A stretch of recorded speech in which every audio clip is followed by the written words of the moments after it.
Imagine what they're feeling. After all the theatrics and fanfare, the sensory overload of a sport's greatest spectacle. Ready. 3. Then it stops. That outside roar is reduced to an internal rumble. And what if becomes what is. Real season starts today, man. Deep breath here. We got a good shot at this one. I'll see you guys at the end here. Here they come. Green. Dig like hell, baby. Two off ahead of this help. At the Daytona 500, it's not what you are, but who you are. Confidence is earned in here. See what dream about moments like this. Fighting our asses off. Every driver has a skill to lift that trophy, but do they have the will to fight for it? Go. Turned over. Hang on here, man. A chance to win the great American race. Can you imagine?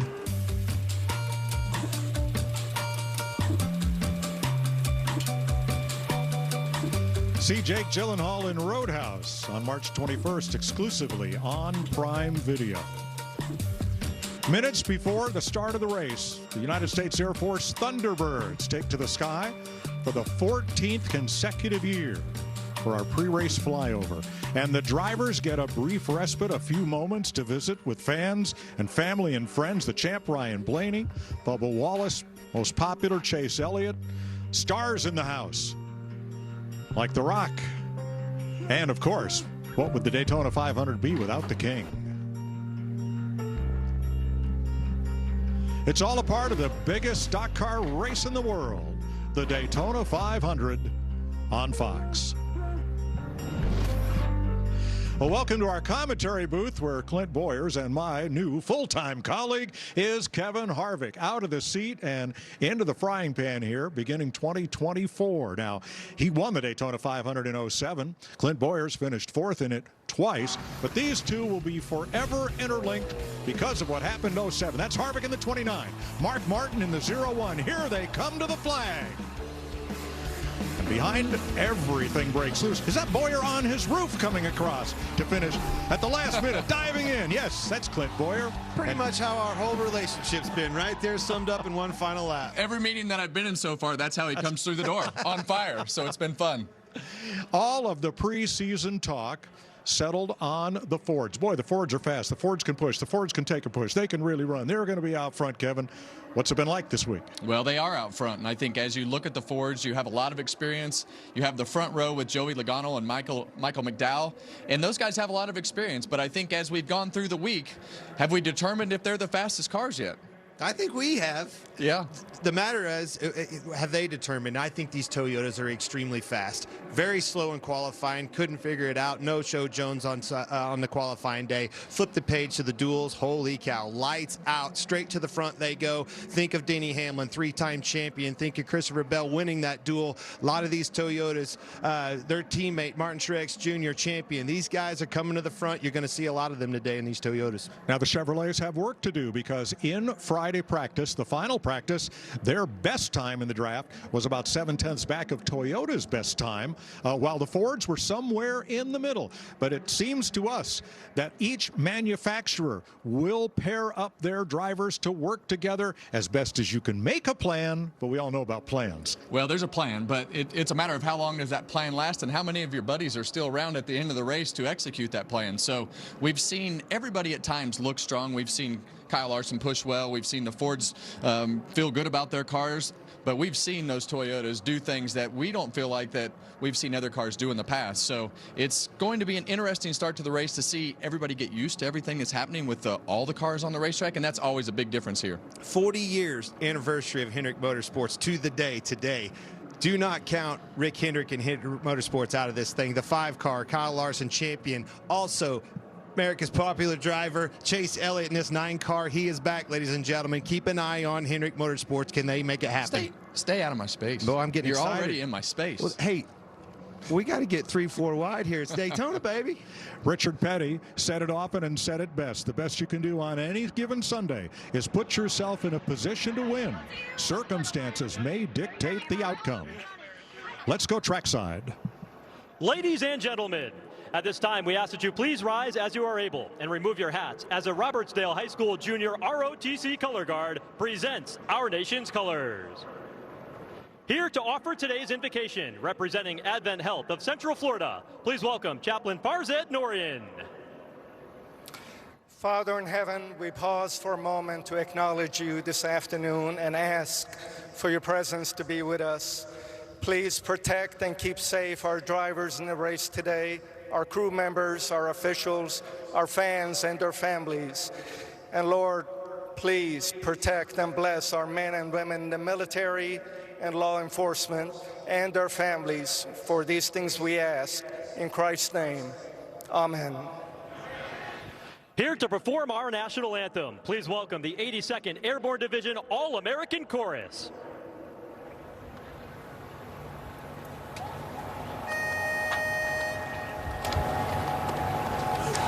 Oh, say, can you see by the dawn's early light what so proudly we hailed at the twilight's last gleaming, whose broad stripes and bright stars through the perilous fights o'er the ramparts we watched were so gallantly streaming, and the rocket's red glare, the bombs bursting in air, gave proof through the night that our flag was still there.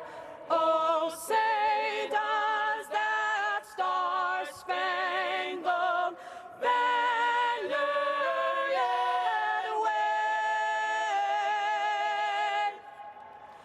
o'er the land of the free and the home of the brave?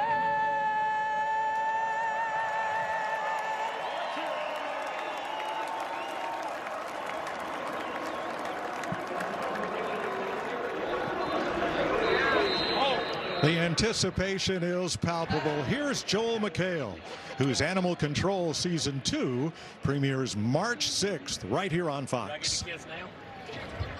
An air of refinement surrounds us. Who doesn't enjoy a little bit of class, like fine champagne, this pinky ring, or this pinky ring, or this top-heavy thermos that everybody wants so badly? I'll figure that out later. It's time to reveal the top 20 drivers of the Daytona 500 field. In row 10, Stuart Haas's own Chase Briscoe and the number 17, Chris Buescher. Row 9, William Byron and the 2022 Cup Series champion, Kyle Larson. Row 8 is full of fun. Bad Brad Keselowski, who is paired up with Ty Gibbs. Zane Smith and the number 99, Daniel Suarez, make up row 7. Harrison Burton starts alongside the number 43, Eric Jones, in row 6. Row 5 contains a guy with 3 names, John Hunter Nemechek, starting next to the up-and-coming 2 names, Carson Hocevar.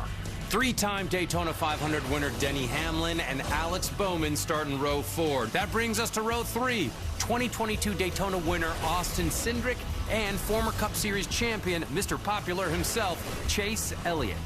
In row 2, the number 20 car, Christopher Bell, and a guy who is back like Jordan wearing the 4-5, Tyler Reddick. And the head of the field, Front Row Motorsports, isn't just his team name, it's now his reality. Starting second, Michael McDowell. And at the very top, this guy is... It's NASCAR's opening day. It's race day for the Great American Race. This is a race with favorites, long shots, dreamers, all drivers. This is the biggest day of any of the year of NASCAR. This is the most unpredictable race, one of the biggest races in the world. This is the Daytona 500.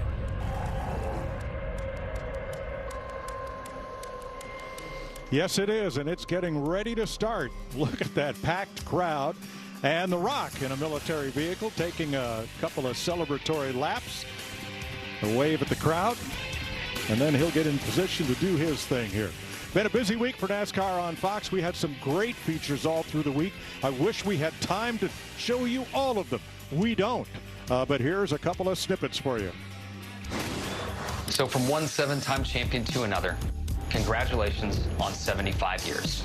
Those were pretty nice words. I meant every single one of them. Let's go win another 500. Yes, sir. Let's do it. This is incredible. Watch there be like something that jumps out here. The number one thing that Bubba Wallace needs to work on this year? The mental capacity. The last 3 years, I was racing for like pride, right? Showing that I deserve to be here instead of enjoying that I'm here. I've been carrying a lot of self-doubt for years now. I'm over it. I'm excited to get this season started. The confidence, I'm going to bring that back this year.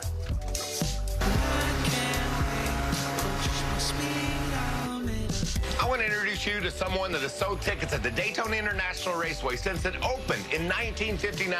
And before that, she even sold tickets to the beach races with Betty Jane France. She's so famous, they even named the ticket office after her. Let's go meet Juanita Lightning Epton. How did you get the nickname Lightning?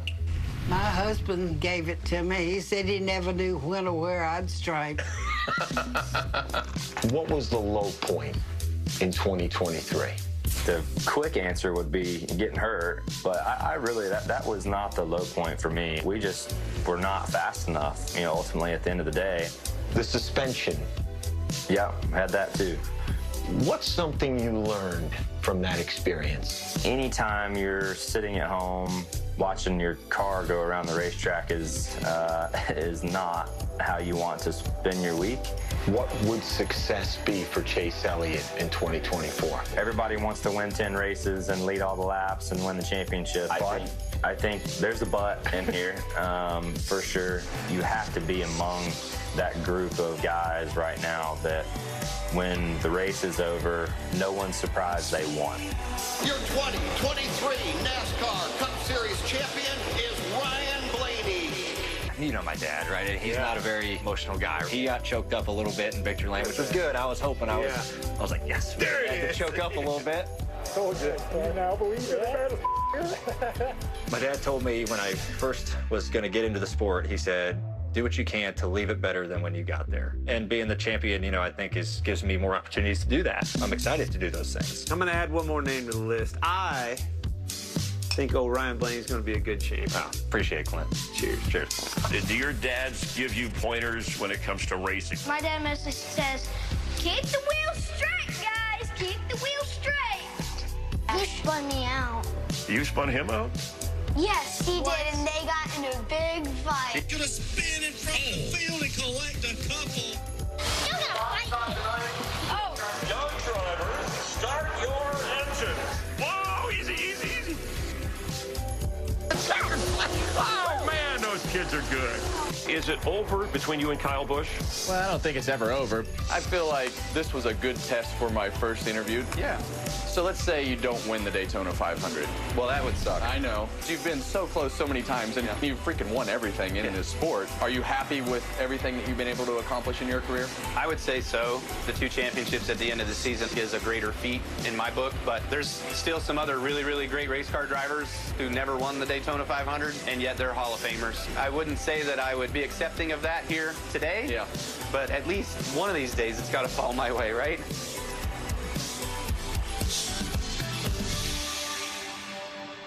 So, is it over? You grilled him pretty hard.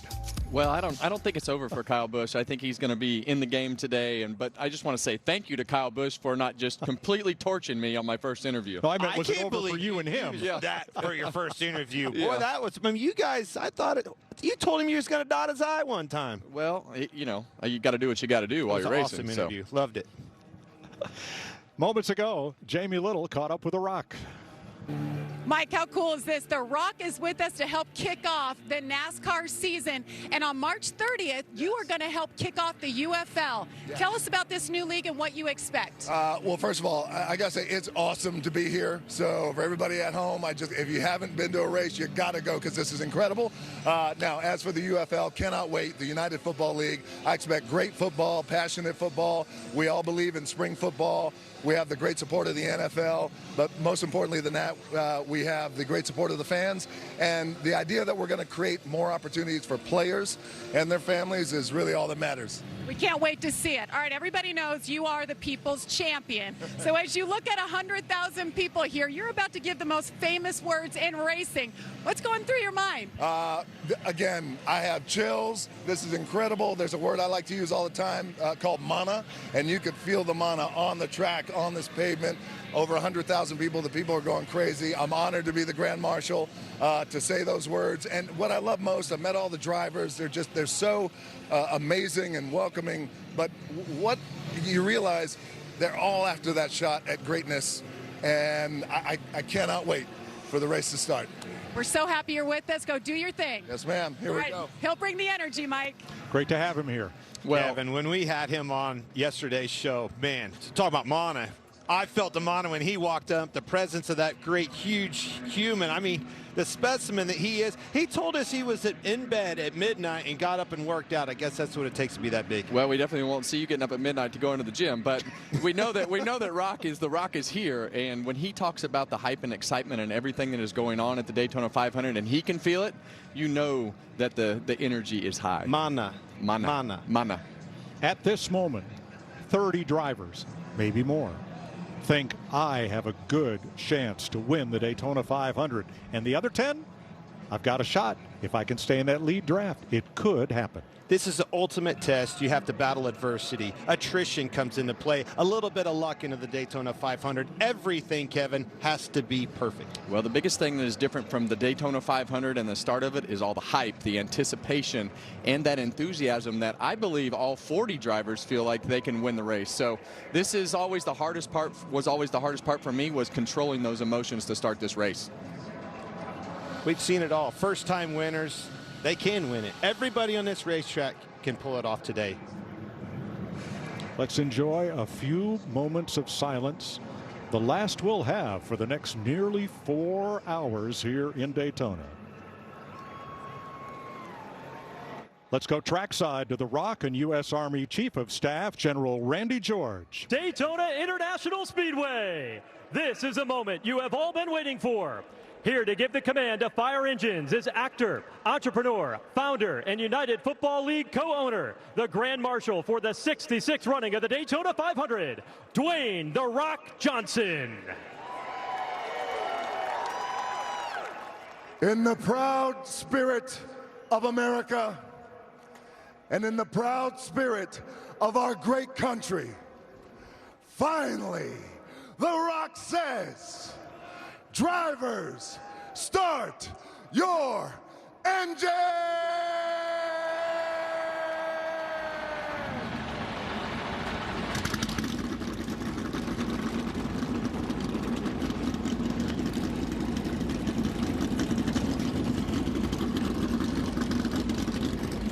We are 500 miles from history here in Daytona.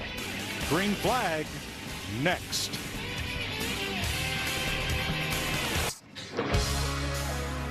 Welcome back to Daytona. Closing in on the start of the 500, there is U.S. Army Chief of Staff, General Randy George, here for the pre-race ceremonies. And we've had quite an air show from the Air Force Thunderbirds. My gosh, everybody's ducked at least twice. Here's the starting lineup for the 65th Daytona 500. It's an all-Ford front row with the 2015 winner, Joey Logano for Team Penske, and the 2021 winner, Michael McDowell. Let's check in with Joey Logano. Hey, Joey Logano, Kevin Harvick up in the Fox Sports booth. You're on the pole, buddy. Tell us what you plan to do to stay there. That's the billion-dollar question right there. A lot of things can happen at 500 miles, but I got a great Shell Penzo Mustang. Looks good out front. Got another Mustang with me there, so we'll try to work together the best we can to stay towards the front, get through the pit cycles, and get through the stages, and ultimately be there at the end. All right, buddy. Good luck today. Put on a show for us. I'll be a show no matter what. Enjoy it. All right, row 2. Both of the dual winners for this week. Tyler Reddick, number 45, and the 20 of Christopher Bell. Row number 3 is 6-time most popular driver Chase Elliott and 2022 Daytona 500 winner Austin Cindric. Row 4, Alex Bowman, who finished 5th last year from the pole, and 3-time Daytona 500 winner Denny Hamlin. Let's dial up old Denny Hamlin. Hey, Denny Hamlin, it's Boyer and the boys up in the Fox Sports booth. You got us? 10-4, I got you. All right, man, 3-time Daytona 500 winner. The Toyotas, they all seem lights out this week in Daytona. How about this stat? Do you realize winning today would tie you with the legend himself, Cale Yarborough, for second all-time right here at the Daytona 500? What would that mean to you? Well, I mean, he's probably the best driver that ever drove the 11, that's for sure. So I'd love to have that company for sure. We're going to have a little luck to go our way to have it all happen, but I can say, we've got as good a shot today as we've ever had. All right, buddy, good luck. Go get him out there. Thank you, guys. Row number 5, the youngest driver in the field with Carson Hocevar, and starting 10th is John Hunter Nemechek. All right, row number 6, that Jones boy, number 43, Eric Jones. How about 21, proud of the Wood brothers, Harrison Burton. Row 7, Daniel Suarez finished 7th last year, and the 2022 truck champion rookie Zane Smith. Row number 8 is Ty Gibbs, 2023 Rookie of the Year, and Brad Keselowski, 2012 Cup Series champion. Row number 9, the number 5, Kyle Larson, 23 Cup wins, but none here. His teammate William Byron on his outside in the 24 car. Starting 19th is Chris Buescher, and starting 20th is Chase Briscoe, who finished 3rd in 2022. All right, row number 11. Busch beer all the way. How about my beer fans out there? Ross Chastain off the chain, and Justin Haley on his outside in 51. Row 12, Hall of Famer Jimmy Johnson is back to run the 500. He's paired up with Bubba Wallace, a 2-time Daytona 500 runner-up. Josh Sims. Well, Mike, 7-time Cup champion Jimmy Johnson has never been in a situation like the one he was this week, having to race his way into the Great American Race. He said he hasn't been that nervous in a very long time, but he survived the wreck to race his way into the Daytona 500. The work wasn't done there. Damage to the car. They were able to fix it during practice. He feels good about it. Now, remember, Jimmy races part-time these days, much less experience than the rest of the drivers in this next-gen car. What he does have experience in, winning the Daytona 500, Jamie. He's done it twice. Well, Josh, Bubba Wallace was one of the many drivers that had damage in the dual races on Thursday night, and because of that, he will start mid-pack today. But don't count him out. This 30-year-old has a knack for this style of racing. He's finished runner-up here in the Great American Race 2 different times. Can you imagine the storyline if he could deliver the ultimate trophy to his boss man, the legend, Michael Jordan? Rolling off 25th today, a guy who rolled over 10 times here last August, Ryan Preece, and Kaz Gralla, who raced his way in the duels on Thursday. Row number 14, he's a champion, folks. Number 19, Martin Truex Jr., been here a long time, yet to get his Daytona 500 win. On his outside, number 16, A.J. Allmendinger. Row 15, Corey LaJoie. Is he your sleeper pick? He runs really well here. And 33-year-old rookie in the number 4, Josh Berry. Row 16 is Todd Gilliland and our 2023 Cup Series champion, Ryan Blaney.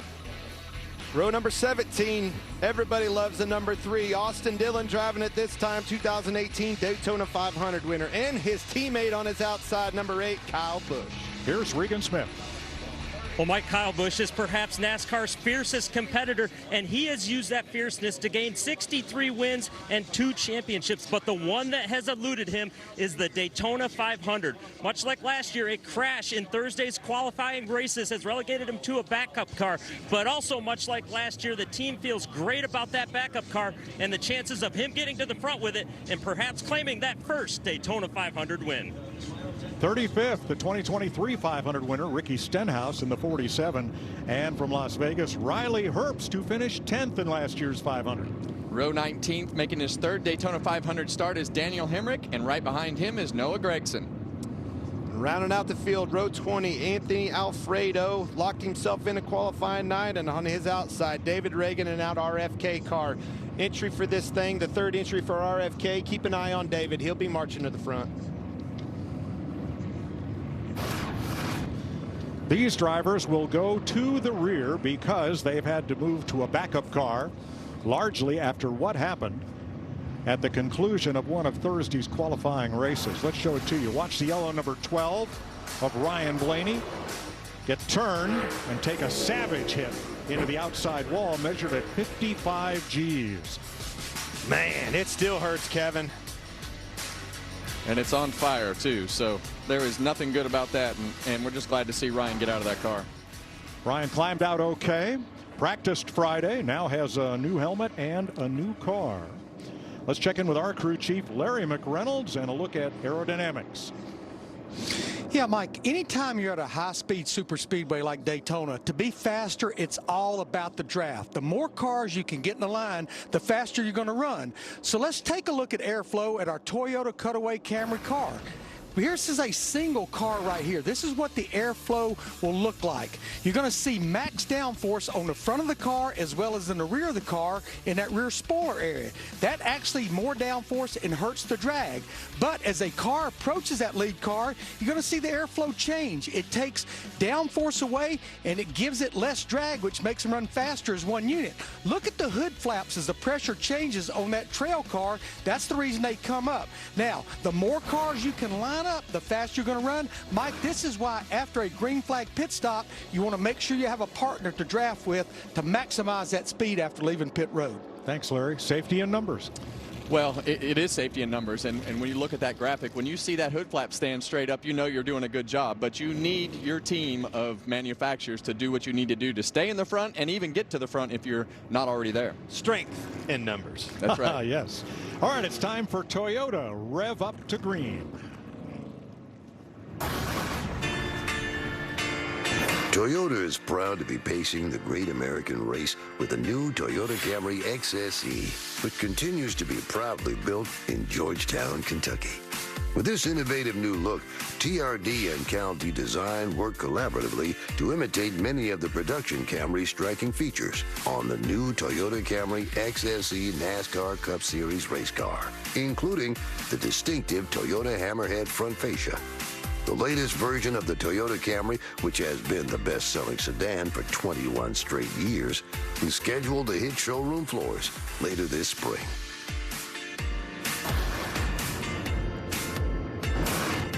It is a beautiful day in Daytona. It's Bill France weather, as they said. First almost 60 years of this race, it was never rained out. 60 degrees. Winds out of the northwest at 12. Track temp due to the sunshine 90 degrees. And how about this crowd? They're going to run the Xfinity race tonight, about an hour after the 500 concludes. And Daytona Speedway president Frank Kelleher said, if you have a ticket for either race, come on for the day. I'm so happy to see this crowd. Hey, they waited it out with us. Torrential downpour, ladies and gentlemen. I saw tents underwater out there. It didn't slow our people down. They're here to see these boys put on a show, and that's exactly what they're going to see. 200 laps, 500 miles is the scheduled distance, and the race will be run in 3 stages of 65, 65, and 70 laps. Now, each of those stages are longer than the cars can go on fuel, so we'll have at least one pit stop in every stage. Well, we know they built a few of the new Toyota Camry XSE, one in that feature, and here's one out here leading the field. Big lower grille area with C-shaped corner vents, a hood with new character lines and duct exits, updated thinner tail lights. Cool piece in showrooms this summer. Well, the coolest piece is that nose on that Camry that it pushes really, really well. On the race car. On the race car. Yes. Yeah. Don't push the pace car. Big difference that body's made in what we've seen down here at Daytona. All right, Joey Logano, the pole sitter, has chosen the outside lane for the start. Here is Michael McDowell alongside. You've done a great job all week. Go do what we came here to do. Just great effort. 500 miles. It's what we all dreamed of. Daytona 500. Doesn't get any bigger, any cooler, any better than this. So take it in, enjoy it, but let's go do what we came here to do. That's a confidence you don't always hear in Michael McDowell, but you hear it at Daytona. Daytona 500 champ, boy knows how to get this thing to the end of this thing and be a part of that picture when you come off of turn 4 for that magical moment. Yeah, the one thing I've really noticed about Michael is he's just become that leader. When he talks and he tries to do the things that he does, he's very calm, like you say, but he's become a leader. And you've seen this team progress over the last couple of years. They just keep getting better and better, and they've been rewarded by Ford with that Tier 1 support and all the things that they're going to get from their manufacturer as well. Now, good luck to the spotters up on the roof above us, 3/4 of a mile away from where these cars are now, telling those two yellow cars apart if they both stay up front. Well, one's got a hearts all over it. Oh, well, that. I mean, surely we can pick the ones with the hearts out, don't you think? All right. Well, I want to know Kevin, what's your heart rate right now compared to last year's Daytona 500 in the seat of the number 4? My heart rate's still high because I know what those guys are feeling coming to the green flag. The anticipation, your heart rate, and that's one thing that we will talk about as this race starts, is the anxiety of coming to the green flag at the Daytona 500.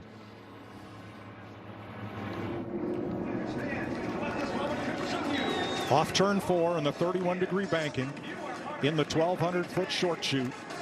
Pace car will take a hard left turn now, and they will face the green flag for 200 laps, 500 miles to start the 2024 season. Green flag, the Daytona 500 is underway.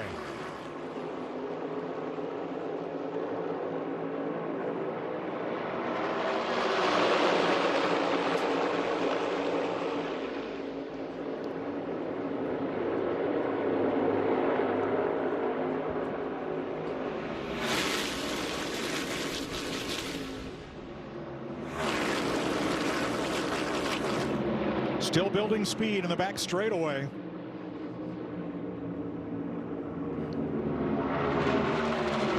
Well, they're building speed, Mike, but the one thing I can tell you about the start of this race that all the drivers are going through is going to be experiencing the speed of the pack that they haven't experienced all week. All 40 cars in the pack. They've only raced against half the field so far, and right now they're all lined up, building speed, but speed that they haven't felt before this week. I think this weather's going to play a role in it. Mike, you told us about the weather. Sun's out. You can see it shining down on this racetrack and on these cars. These boys are going to have their hands full here in a few laps, and these things start slipping and sliding around, and tires wear out. And after 2 solid days of soaking rain, you don't want to end up in that infield grass. That will be a difficult escape. Well, we qualified at night. We raced in the duels at night. You see the sun shining like Clint is talking about, and these guys are going to experience that as they get 10, 12, 15 laps into this run. But the thing I can tell you is it will also go through a bigger swing today because of the fact that we're starting in the sun and going to end in the dark. They're lined up like the pace lap, but they're doing 186 miles an hour.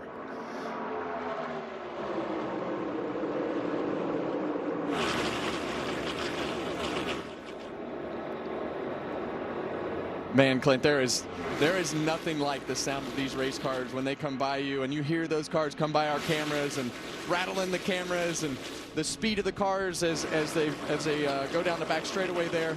There is nothing like it, and the drivers are still a little bit tense. Well, right now it's bumper to bumper traffic as we know it, right? Nowhere to go, just follow the leader. Shortly you're going to start seeing, we got a pair of Fords in the front, Toyota's the second row. You see a Penske car, you know that's a Logano teammate. These boys are going to start finding each other. It's just a matter of when and how. And it's just like they experienced Thursday night. The beginning of this race is really, how does my car feel? Is it hitting the ground? Am I comfortable in the seat, steering? And we see the same excitement that little guy sees in the grandstands watching our screen right here.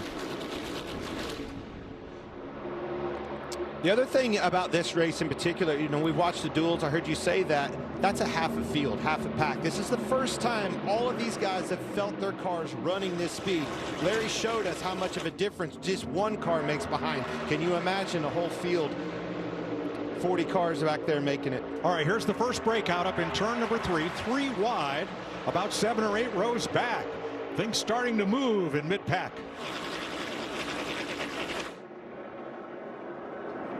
Ross Chastain was the first to break out to the outside.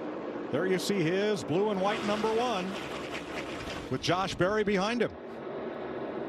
Well, that's the two strategies that the other drivers are on in the back of the pack. How do I get to the front? You know, and Ross Chastain's like, man, I'm going to tow this pack with me. And you see a lot of guys in that outside line lined up behind him wanting to be aggressive and get to the front of this pack fast. Well, he ain't the only one either. Other guys will get greedy. You see Brad Keselowski in that 6 car jumped up in front of him. He won't be the only one coming to the front. John Hunter Nemechek, the 42. He's looking up high.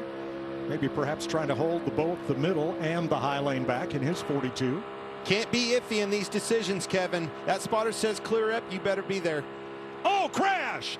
2 cars slammed together, and Harrison Burton takes a wild ride through the grass and up into more traffic, gets tagged, turned around, and 5 cars are in it. Ryan Preece. I think he missed that inside wall. Harrison Burton, big damage on the 21 car. And Carson Hocevar, the rookie, gets taken out into that very, very wet grass in the ball field.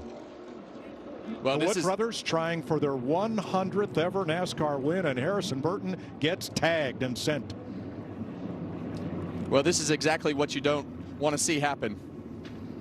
Something early in this race where everybody's trying to race hard, and we just talked about those guys going to that 3rd lane, and it puts those guys in the middle lane in a bad spot with the handling of their cars that they hadn't really been in. Let's see what happened, Clint. Watch the 21, Harrison Burton. Okay, you see Harrison Burton in the middle of that 3-wide conversation we're talking about, and we are also talking about John Hunter Nemechek kind of being iffy on his move. Now the 42, John Hunter Nemechek on the outside of Burton. The green and white car, and Brad Keselowski and he make contact. Keselowski got to his rear bumper, just took a little bit of a love tap, turned him sideways, kind of looked to me like he was on the left corner of that bumper, turned him right down into Harrison Burton. Well, and it's just what we were talking about, Clint, with everybody trying to feel out exactly what their cars were doing, and those guys in the middle didn't have anything to do with the handling. So, you know, you see Brad into the back. Oh, yeah, you're exactly right, Clint. The 42 car of John Hunter Nemechek just got up a little higher. Brad was probably trying to stay square and being pushed by the guy behind him, and they just got a little bit offset right there. Austin Dillon, Jimmy Johnson among those with damage in this one. We're 6 laps in at Daytona. It's not too late to play the NASCAR Super 6 Challenge. Just download the Fox Sports app right now and make your picks for a chance to win your share of $10,000 in cash prizes and VIP tickets to next year's 500. Here are the cars with at least some damage in this crash. Kaz Grala was the car Harrison Burton came up and slammed into when he came back up onto the racetrack. Austin Dillon also got some damage, as did Jimmy Johnson. John Hunter Nemechek at the front of this, and rookie Carson Hocevar. There's Johnson at rest. All right, let's have a look at how and where this gets started. Yeah, and this, you called this, Mike. This starts right here with John Hunter Nemechek as he tries to block this upper line right here. Brad Keselowski coming. Brad sees he's middle of the road. You see him check up right there, and it checks the whole lineup. Well, as he checks up, the 1 car of Ross Chastain's right on his bumper, ships him back forward with a run of speed, and John Hunter's up a little bit higher than Brad Keselowski is. They get their bumpers off center, and off it goes. There's Hocevar tangled up with Burton's number 21. He comes back up the blue and white car. Wham! Kaz Grala. Wham! Austin Dillon. Jimmy Johnson got involved a little further back, and Ryan Preece slides right past the end of pit road, but did not contact the wall. We're lucky it didn't tear up any more cars than that. Look how many cars are behind him. 3 wide. You look up and see Harrison Burton sideways, Kevin, 6 laps into this race. Oh, my gosh. Yeah, and as I was watching them slide through the grass, I was hoping they didn't do this and come back up the racetrack.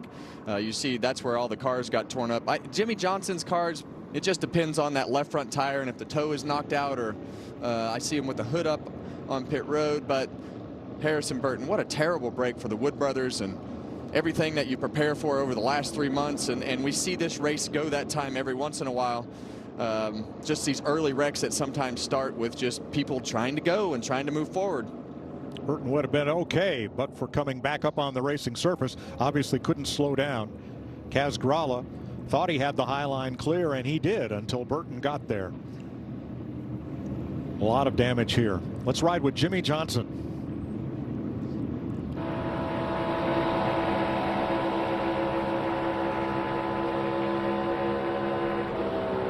Terrible feeling. Smoke. Yeah, and he just. That's a pretty good shot. Yeah, that was a lot harder than I thought.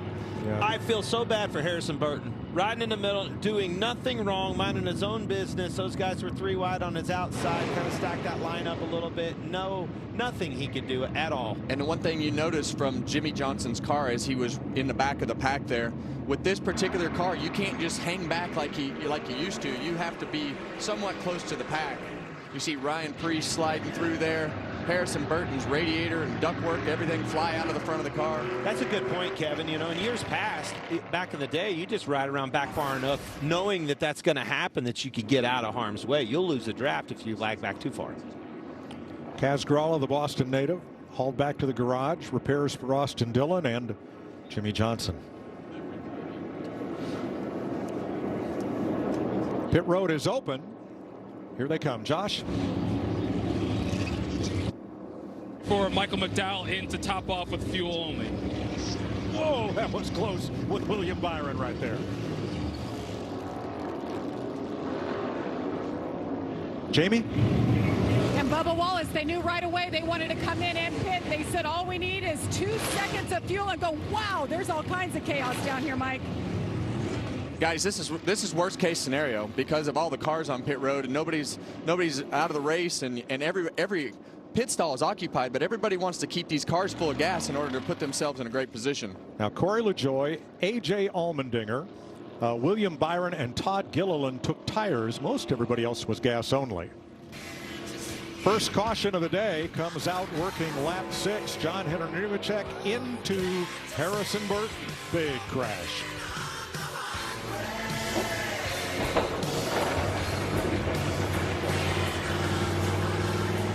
Is this the start of a dynasty? Ryan Blaney is a NASCAR Cup Series champion. A redemption tour? Ready to go to work. Is this the face of a ruthless competitor or a villain? I'm being your favorite driver. Is it time for a breakthrough? Let's go! To get back to breaking stuff? Or is this the makings of the wildest ride you'll ever witness? It's all of the above, and it's about to go down. Any questions?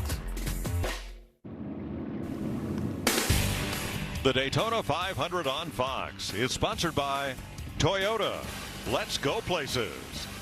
And by Wendy's Breakfast, 2 for $3 Biggie Bundles are here. Your perfect duo, just $3. 10 laps complete in Daytona. Here's our aerial coverage provided by Goodyear, powering the race from green to checkered flag and every mile in between. Goodyear, more driven. Goodyear blimp on hand for the Daytona 500. Helping us with aerial coverage, the field in turn 3, coming to the green this time. Christopher Bell is the first off pit road in his Toyota, and series champ Ryan Blaney's Ford alongside, actually Bell was not the first off pit road. He did not pit, nor did Blaney nor Daniel Hemrick. They stayed out to gain track position. And boy, did they. Talking about Blaney and Hemrick up 36, 34 spots. Big pickup. Need track position, found it.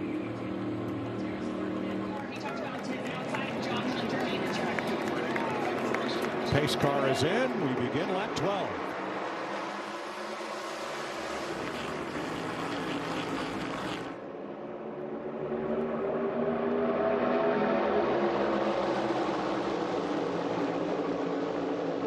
Burton and Grala's cars both removed to the garage. I believe everybody else was able to continue. Well, that's either going to be a wake-up call for everybody and this is going to calm down, or that's just going to set the tone for this whole race with chaos and pushing and shoving. We know we're going to see pushing and shoving, but with that third line, that was a bit of a surprise that early for me. I agree with that, and I think it'll be the first one that you just offered. I think it's going to calm them down a little bit. We're going to settle in. 500 miles is a long time. And Carson Hocevar, the rookie, has taken his car to the garage also from that. Jimmy Johnson and Austin Dillon are 2 laps down, while Ryan Preece stays on the lead lap. Hocevar and Burton have been released from the care center.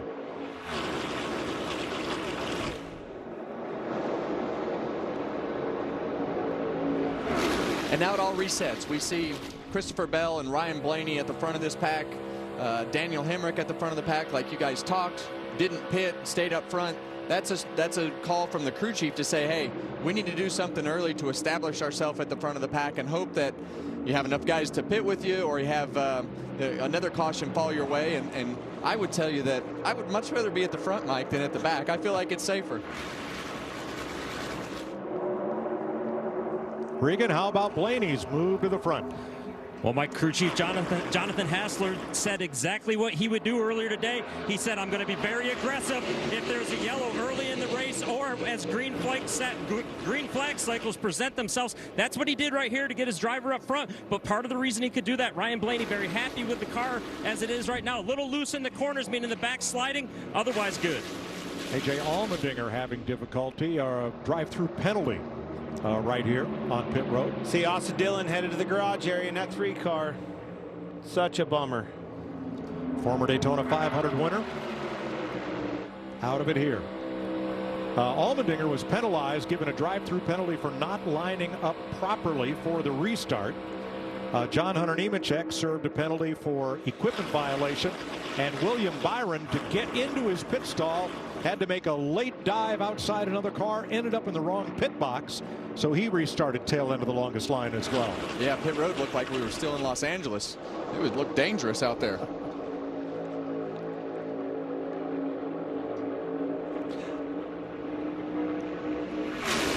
Watching Hemrick and Blaney pull that off and gets his track position, virtually going from the tail back to the front, leading this pack, Kevin. I'm kind of surprised some other teams didn't elect to try that.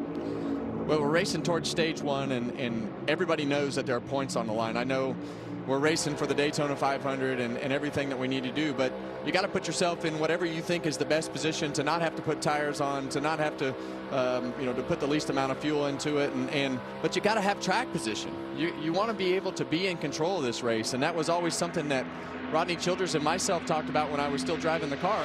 How do we establish ourselves at the front of the field to be in charge of the race and be able to make decisions and control the lines and do everything that you need to do? So I'd much rather be in the front. Being in the middle is easier, and riding in the back is easy, but you got to learn and race and do the things that it takes in order to be in position and know what to do at the end of this race to win.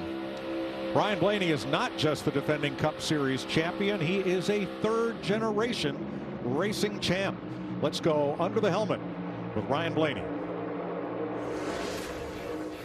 I was born in Hartford, Ohio. My favorite driver growing up, besides my dad, I was a big Jimmy Johnson fan. I don't really treat myself a lot. I don't really. My fiance always asks me, what do you want for Christmas? I was like, I don't need anything. I don't want anything. I'm fine. I was like, well, if we win a championship, we'll get a pool. She's been harping on me for a pool. Pool for like a year and a half. I was like, all right, we'll make a deal. We win the championship. This is like in June. We get a pool. Win the championship. And like, one of the first things I said to her on stage, I'm like, well, I guess we're getting that pool after all. So. Better get the hole dug. It's time for a pool, buddy. Champion, leading the pack of the Daytona 500. Still a tall order. Still a lot of things have to go right here. Still the stage end at lap 65, as you see, probably still going to have to pit, maybe without a caution or something else. A lot of business to be done in our green flag stop yet. Jamie, how about our pole sitter? Yeah, Ryan Blaney's teammate Joey Logano delivered the captain Roger Penske his first ever Daytona 500 pole. That was a big moment for them. And the car has just been so good. In fact, even in practice, they tried a completely different setup, and they went back to what they unloaded with. And now, guys, after leading, they did pit, got fuel only. Now he's saying just a little bit free as he feels the car out in traffic. Josh?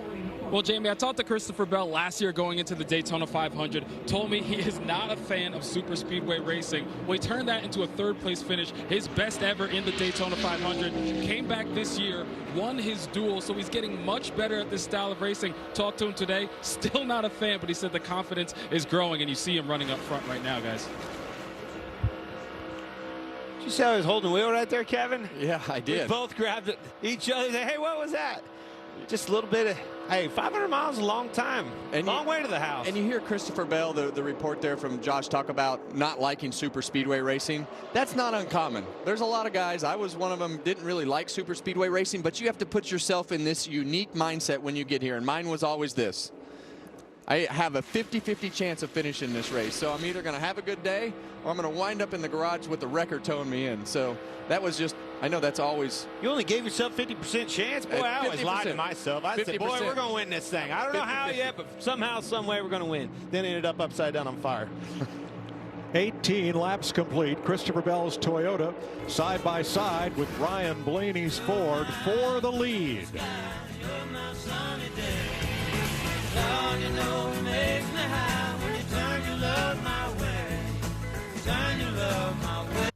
The XFL and the United States Football League have announced plans to merge. A move that ensures spring football is here to stay.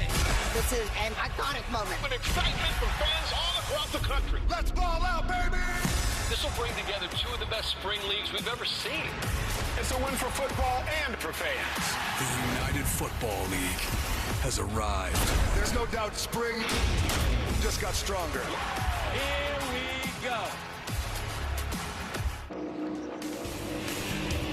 22 laps complete in Daytona. Christopher Bell leading Ryan Blaney, Joey Logano, and Daniel Hemrick. Every lap that ends in a 1 is a chance for you to win one of 500 prizes being given away throughout the race, courtesy of Busch Light. Follow @BuschBeer on X and enter using hashtag BuschTona500, hashtag sweepstakes. Now this is kind of weird, seeing the Busch Light on the car actually going around the racetrack and not driving it. But there isn't a better sponsor that activates and does everything better in this sport than Busch Light. So they had a great run with them, and I'm glad they're still on a car on the racetrack.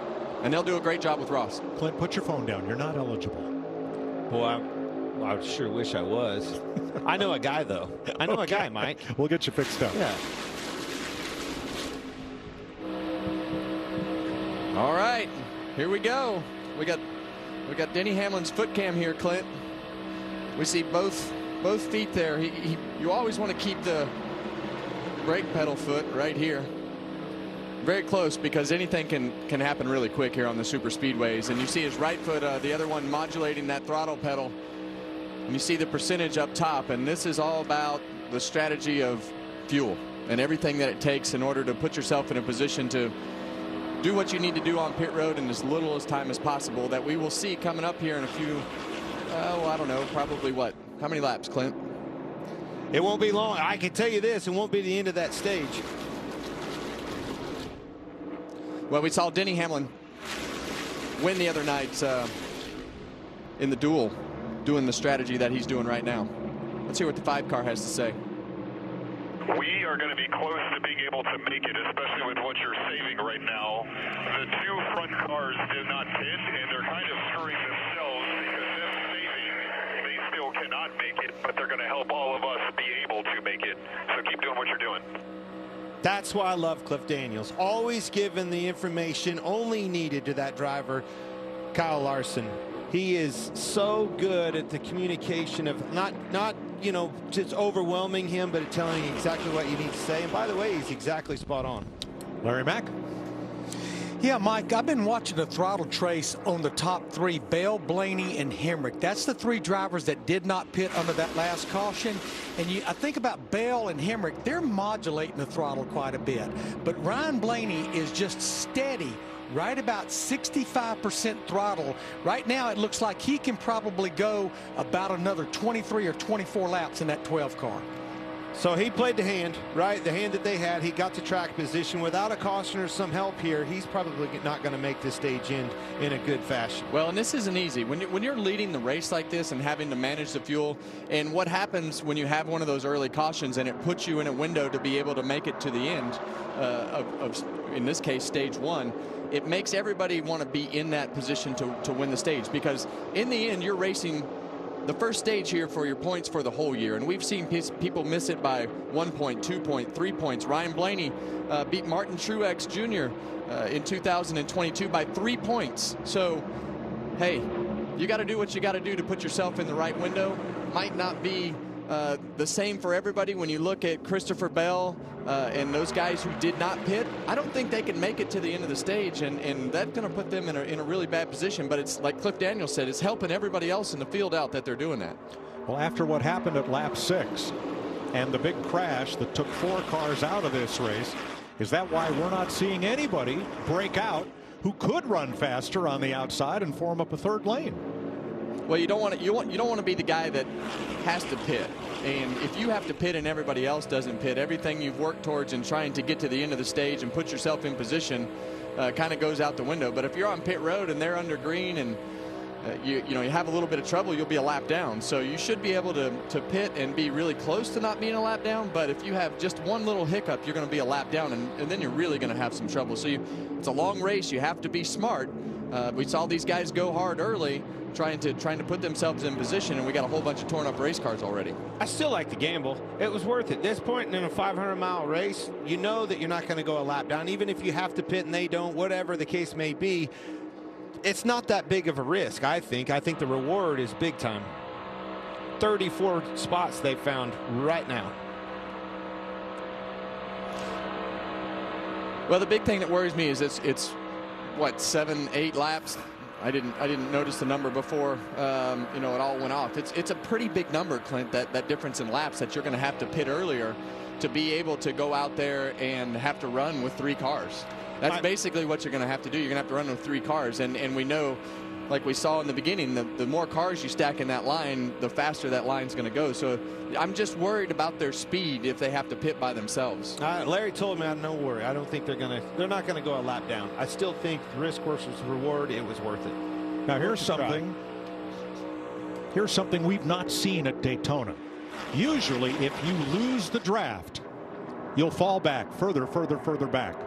But with the pace being set right now, A.J. Allmendinger, who had to have a drive-through penalty and is out on track by himself, is lapping faster than the pack. He may catch them. Well, he's hoping that he catches them. Sure. Yeah, we see that the pace is a 51-31, and there's going to be a lot of times we run in the 47s with the whole pack. So that is a tremendous amount of fuel that needs to be saved. But it's all part of the strategy. It's all part of the game. 6 laps into this race, the strategy changed dramatically after this. John Hunter Nemechek into Harrison Burton, into Ryan Preece, back up the track, melee.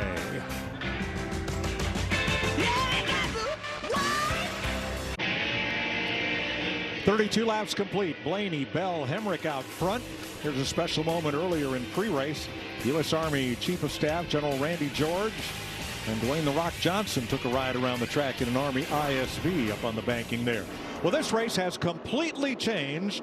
While we were at break, it became go time, and the front 4 drivers took off from the pack. Here's Christopher Bell's audio. Now let's try to fix the pace up here. Everybody's saving so damn much it might end up hurting us on the back. I don't know what else I can do. I can put my foot down, but I'm not going to go anywhere. Maybe you can get in front of the 12 and he'll push you. He'll go. He's in our same situation. Well, it's like they listened and heard Cliff Daniels say that to his driver, Kyle Larson. He told him that very thing. Them holding it back on us, 60% throttle, is only helping us. The card that Blaney, Bell, and those guys have of this, nail it. Go for it. Let's go wide open, drive off from these guys, force them and their hand to try to pit with us. Don't give them the leverage. Yeah, and the other thing that has happened in the middle of the pack, there were guys like, oh, this is going to be a great time that I can make up some track position. Let's drive to the front. And then the guys that were already there were like, well, I don't want to give up my track position, so we need to go a little bit faster. So there's a bunch of different agendas on everything that's happening. But the 12 car and Christopher Bell of Ryan Blaney and a 20 car of Christopher Bell put everybody back in a decision-making process to say, okay, do we want to keep our track position and try to keep up, or do we just want to sit back here and ride? But it kind of forced everybody's hand, and those guys are just going to have to do what they need to do and not help everybody. Yeah, totally. It was only benefiting the cars that pitted, not them. So the top 10 on the restart are still the top 10. However, that long run, 4 drivers actually got completely away from the field before everybody else picked up. And now Joey Logano's pulling that outside lane back to the front again. Now we have a race. now you can see everybody turning them horses loose and going for it. Logano, big runs on the outside off his teammate Cindric behind him. Now you see 3 Penske cars on the outside with Blaney pulling up.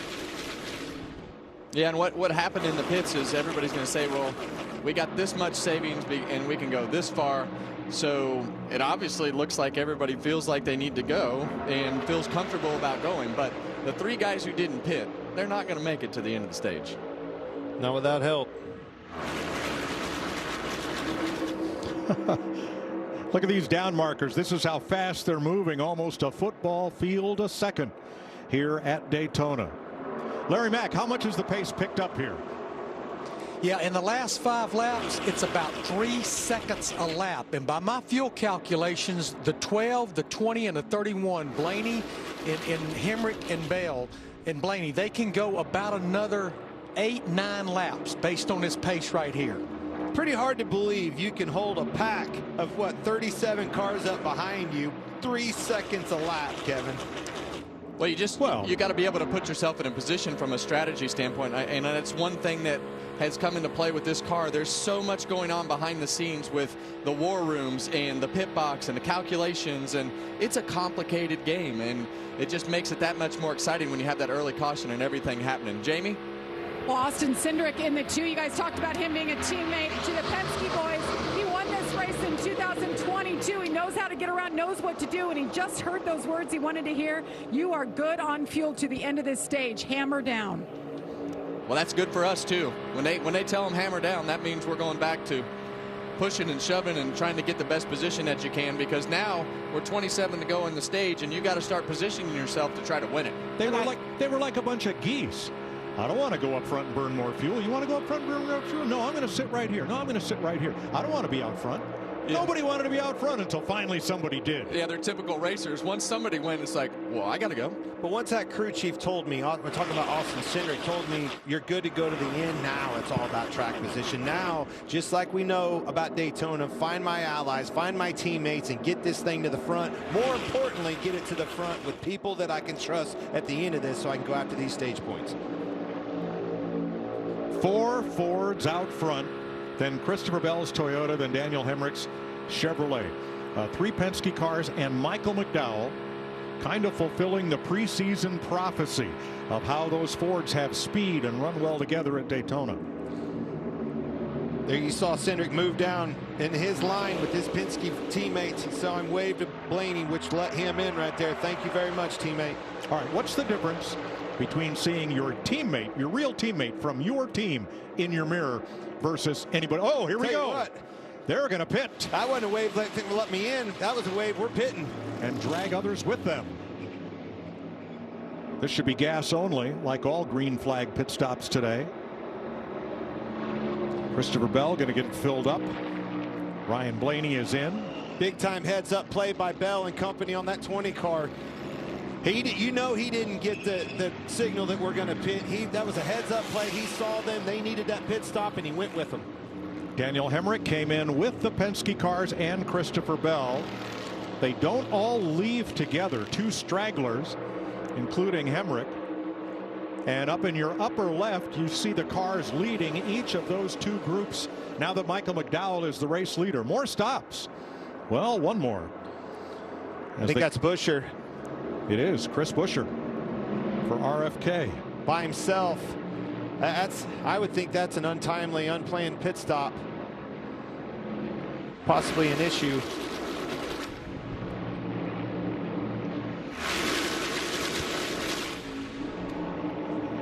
.24 laps to go.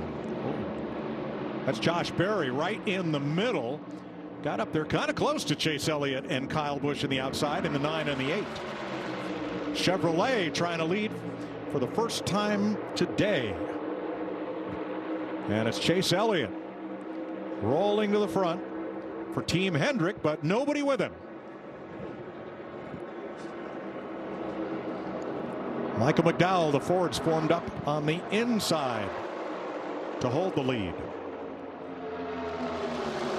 Yeah, kind of a confusing cycle here, Mike, with the Penske cars coming to pit road with Ryan Blaney and some of the, we obviously knew the 3 cars that were going to have to pit, but we saw Brad Keselowski come in, we saw Ryan Blaney come in, Joey Logano, so we saw a few Fords, and I'm not sure. Well, we heard Larry say they could make it to the end, but I think it was those cars we were talking about. Did they go down to help their teammate that they knew needed a pit, or was that not the case at all? Maybe a little bit of strategy. We'll try to find out. Chase Elliott comes off turn number 4, trying to be the first Chevrolet to lead this year's Daytona 500.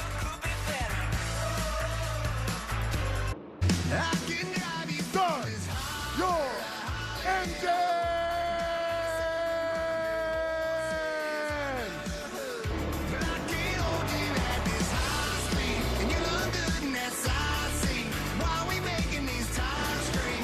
"46 laps complete, and this game has changed. Chevys are out front in a single file line. Chase Elliott and Kyle Busch 1-2, then the Toyotas of Bubba Wallace and Martin Truex. But the real drama here is with Team Penske, which all pitted together because Joey Logano and Austin Cindric needed less fuel than Ryan Blaney because they had stopped earlier. Look where they are on the racetrack. And Blaney, who pitted at the same time, had to take more fuel, was stopped for another 1.5 seconds. Look where Blaney is. Yeah, he's way back here, way back here. Here's Ryan Blaney. Let me know if you need more, please. Yeah, they're pulling away from me. They won't fan out if they're risking stage points. Okay, they get no help from me then later in the race. No, thank you.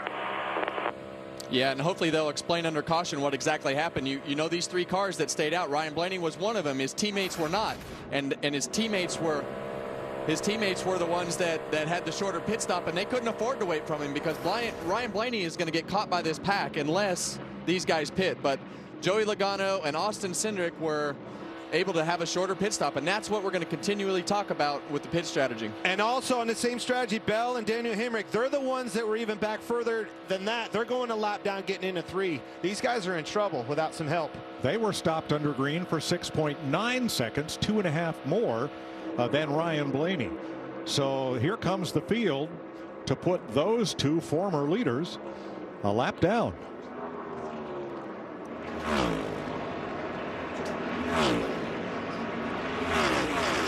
Yeah, and one more thing to clean up there as we talked about on that pit cycle, Chris Buescher, who we thought had a problem pitting by himself, actually wound up in that same Penske group. So there was no problem with Chris Buescher.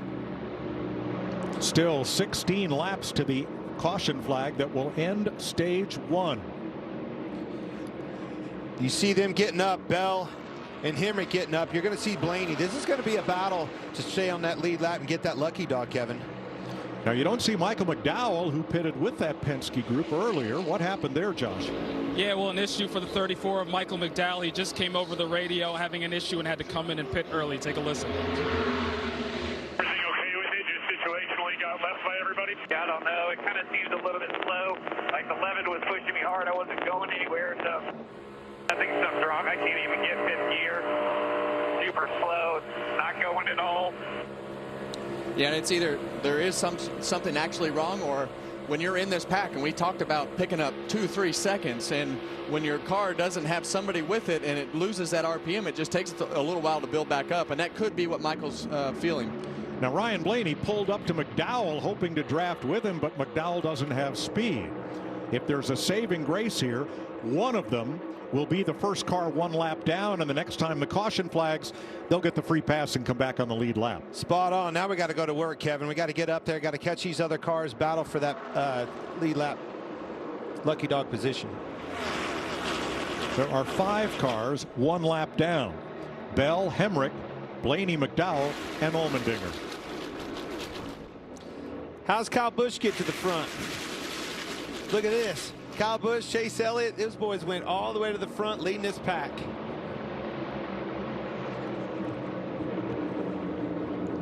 Quarter distance, 51 laps complete of the 200 will run today in Daytona. Chase Elliott out front, side by side. You know, when I take the bike out like this, all my stresses just melt away. I hear that. This bad boy can fix anything. Yep, tough day at work. Nice cruise to sort you right out. When I'm riding, I'm not even thinking about my painful cavity. Oh, you shouldn't ignore that. And every time I get stressed about having to pay my bills, I just hop on the bike, man. Oh, come on, man. You gotta pay your bills. You don't have to worry about anything when you're protected by America's #1 motorcycle insurer. Well, you definitely do. Those things aren't related, so... Oh, that is a vibrating pain. What do we got? Order. A lot of cats. How many cats? I don't know, man. Like 400? What do you ladies want to watch? Why are there pool noodles on the go? One-way alley, one-way alley! You gotta be kidding me! Oh boy, it's a furry party. Can I help you? I certainly hope not. Did you guys late for the Masked Singer? Ken Jeong sucks. The Pack is back. The Animal Control season premiere, Wednesday, March 6th on Fox.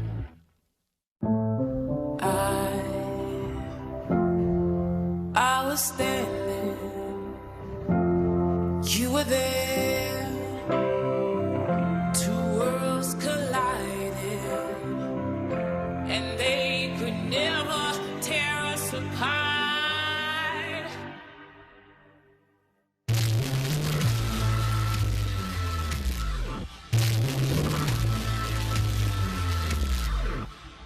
Is this the start of a dynasty? Ryan Blaney is a NASCAR Cup Series champion. A redemption tour? Ready to go to work. Is this the face of a ruthless competitor or a villain? I'd be your favorite driver. Is it time for a breakthrough? Let's go! To get back to breaking stuff? Or is this the makings of the wildest ride you'll ever witness? It's all of the above, and it's about to go down. Any questions? At the Cracker Barrel, freshly made food at a fair price is just what we do. In fact, we've got over 20 meals under $12, each served with a helping of care. Eat, shop, earn Cracker Barrel rewards. Bring on Mass Mania! Y'all ready for this? It's time to SmackDown! Ow! Y'all ready for this? The Masked Singer, new season March 6th on Fox. Feeding time, and this looks like most all of the Chevrolets coming to pit road at lap 55. Well, and this is the hand that Ryan Blaney forced when he took off. It made all these guys not be able to save fuel, and now they're short for this particular stage, so here they are. Not much fuel at all. Quick splash and go. And they'll be pretty strung out as they come off pit road. Busch beats them off of pit road. It's like Eric Jones stalled it, leaving his box. Yeah, and that's what you don't want to have happen. You want to do everything that you need to do to get on and off pit road as clean as possible to get right back in line and up to speed. Now there's that Penske group, 38 seconds behind the leaders, and here's another group. Bubba Wallace, the race leader, locks it up coming to pit road, bringing Martin Truex with him. Denny Hamlin, all the Toyotas in this time. Again, these should be fuel-only stops. And Hamlin's the first one away.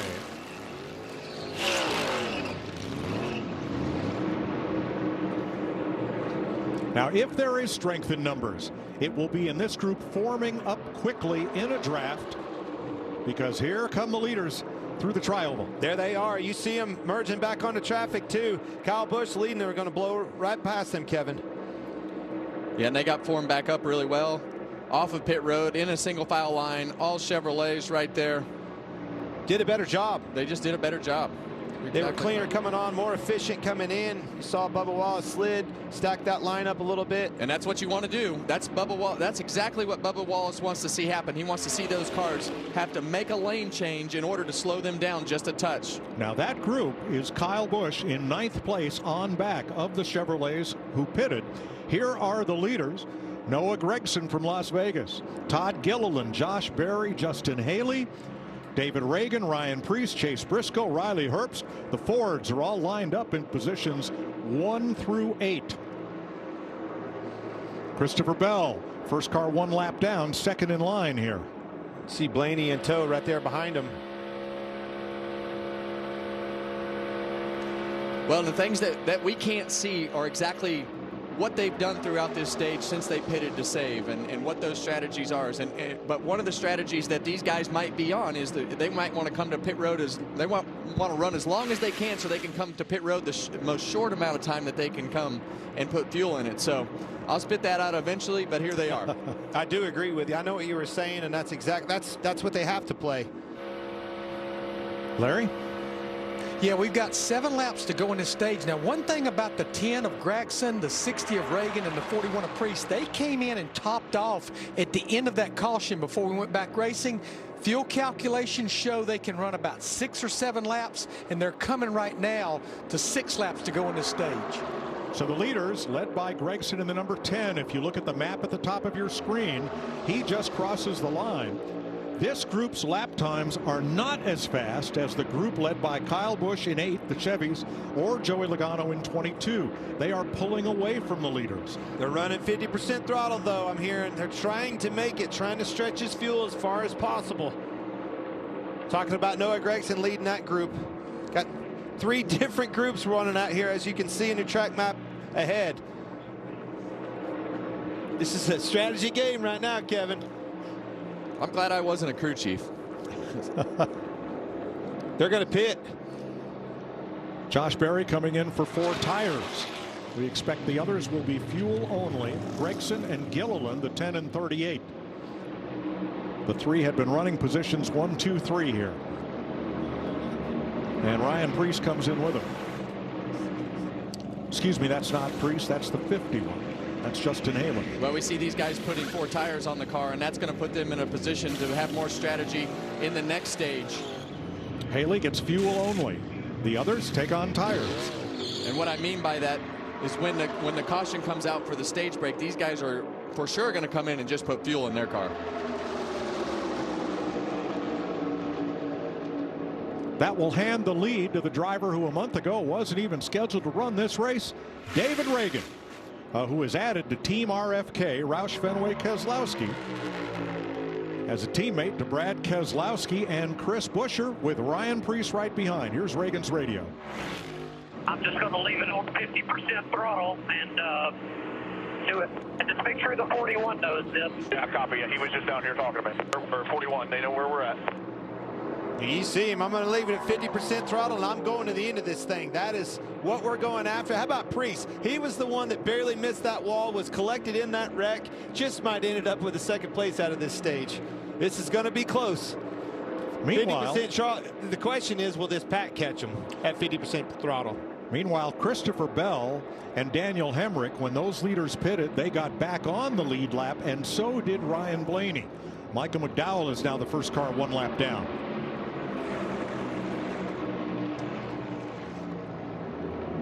So in the map at the top, you see 60. That is Reagan, the race leader.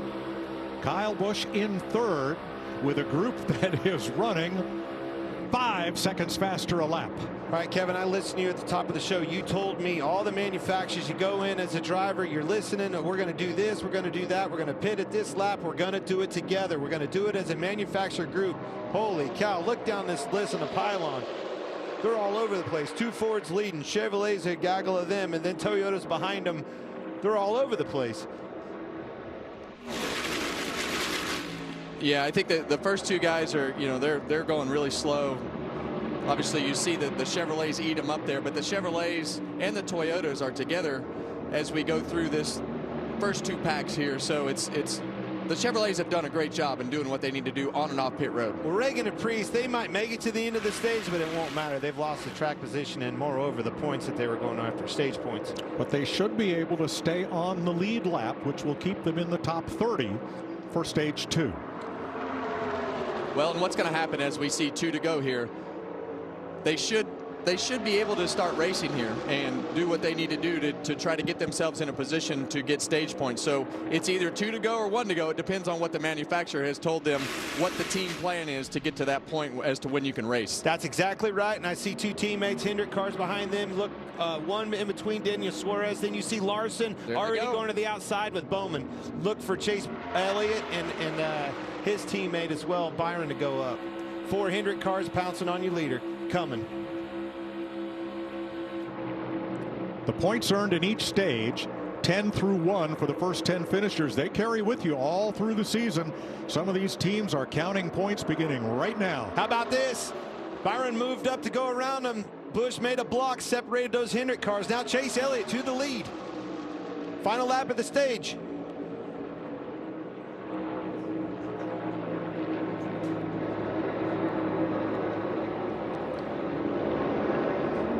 Lap car slow on the bottom. Chase Elliott trying to bring them around and pick up the stage win after a truly disappointing 2023.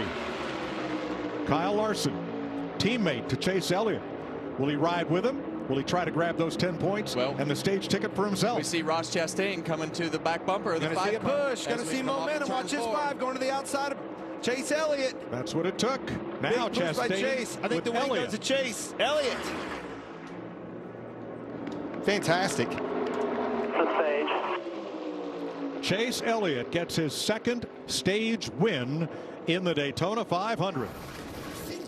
6 Chevrolets in a row come to the green and white checkered flag. Stage 1 is history. Elliott the winner. So the stage ends with 6 Chevrolets out front. The Fords of Reagan and Priest completed the stage and then immediately dove to pit road. So they'll have to start out back, but they are on the lead lap. And the first car 1 lap down, A.J. Allmendinger, gets the free pass. He'll be back on the lead lap. Well, as they come to pit road, sounds like a great time for Daytona 500 Fox. Crank it up.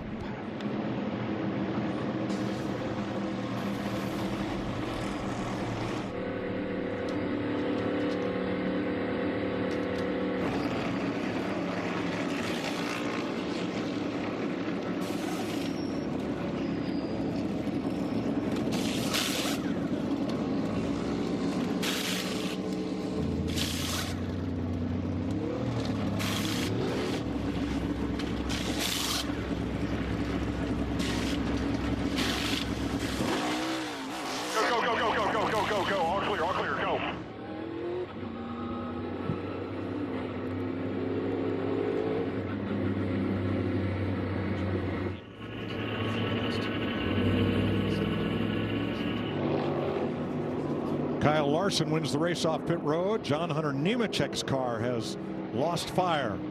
They tried pushing him out of the pit. He is now stopped.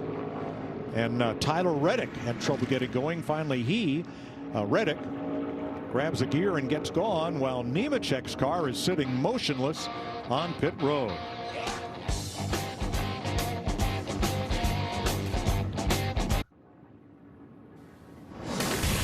The Daytona 500 on Fox is sponsored by Busch Light.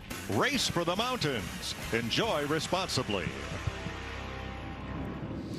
68 laps complete. John Hunter Nemechek did get his car refired. Turned out he had run out of gas, was trying to restart it sitting there on pit road. He did. He rejoined the field. Let's recap pit stops, beginning with Josh. Start with the 48 of Alex Bowman. For him, the first time in 7 years he did not start on the front row. Still happy with the way the car entered the race, but right now he was complaining about rear security, so they helped him out. Also gave him 4 tires and fuel. Regan? Chase Elliott in the 9 car has been pleased all day long. Not a word about how the car is handling or what's going on. Just him quiet on the radio, learning to work with brand new spotter Trey Poole, who is on the roof. The first different spotter Chase has had through his Cup career. Also, the 45 of Tyler Reddick stalled on pit road as well. The reason for him stalling was actually came in at too much of an angle into the pit box. Didn't want to gas it up too hard with fear the back would swing over and hit the wall. Jamie? Well, Regan, today is the 40th anniversary of Hendrick Motorsports' first Daytona 500. The whole team knows it, and they want this win. And how about that? All 4 of their cars finished that stage in the top 5. As far as Kyle Larson, he is so happy with this race car. They didn't make any adjustments there, just 4 tires, but he's been happy all week long. So keep your eye on Kyle Larson, guys. Thanks, Jamie. Number of cars coming in to top off and penalties. Kyle Busch had a safety violation on his stop. You're only allowed 5 men over the wall, and a man behind the wall fell over the wall trying to catch a tire, so he'll restart out back. John Hunter Nemechek's team was over the wall too soon. I agree with you, Jamie. Keep an eye on Kyle Busch. Needed that track position. Didn't work out with Blaney so much and all those guys that were back there with him. But he's a guy in a backup car. Started at the back. Now we're reestablished. We're back on stage 2 here, and Kyle Busch is at the front. Can't take it away from these Hendrick cars, though. They've been strong. They've been kind of quiet strong, Kevin. We've been keeping an eye on that 5 car. But, boy, are they at the front.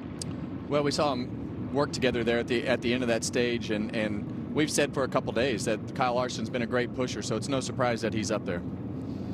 The new Toyota Camry XSE leading the field here at Daytona. Stage 1 complete. We roll into stage 2. And we will restart with 34 cars on the lead lap. Here are the points earned in stage number 1. Chase Elliott getting the stage win. Jimmy Johnson 2 laps down, long pit stop with the hood up. He's rolling back out now. Micah McDowell 3 laps down after repairs, and Austin Dillon with mechanical issues went to the garage, came back 53 laps down. We're seeing your car up front, Hot Rod. Look at that. Josh it is a little Berry. bit weird. Front row with Kyle Larson.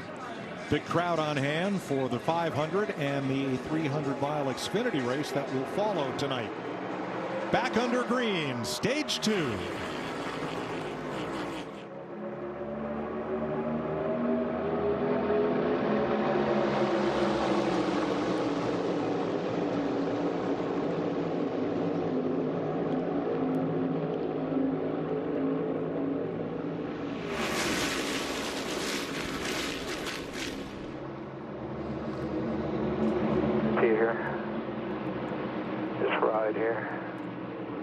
Here comes V11 to hook back up to you.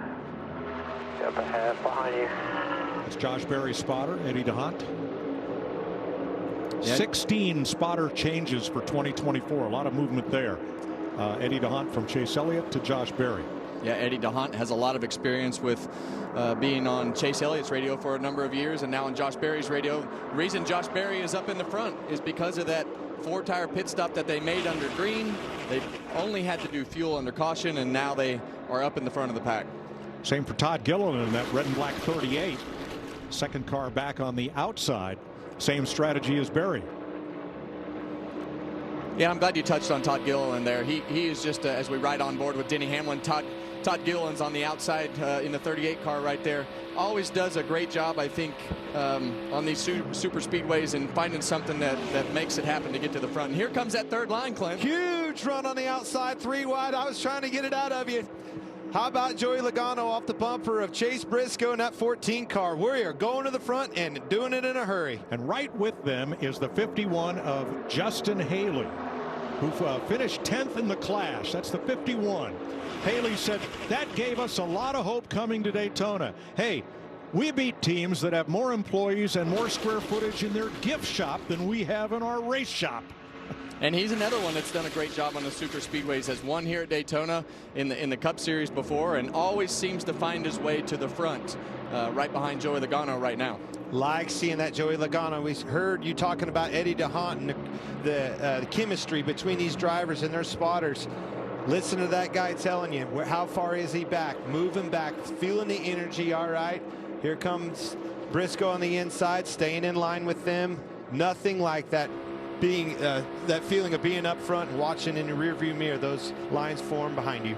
So Haley, who has a July race win at Daytona in the 51 for Rick Ware, and down on the bottom Chase Briscoe in the 14, who is now the senior tenured driver at Stewart-Haas. Well, he almost needed a tow truck right there because Josh Berry was all over that back bumper, and they got really swirly on the inside line and broke that line up.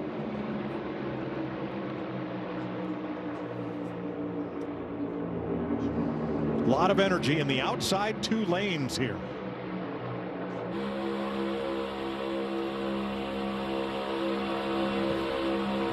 Still mid 3, 1 out front. Let it jump in middle with you. Still 1 out front. Now half out front.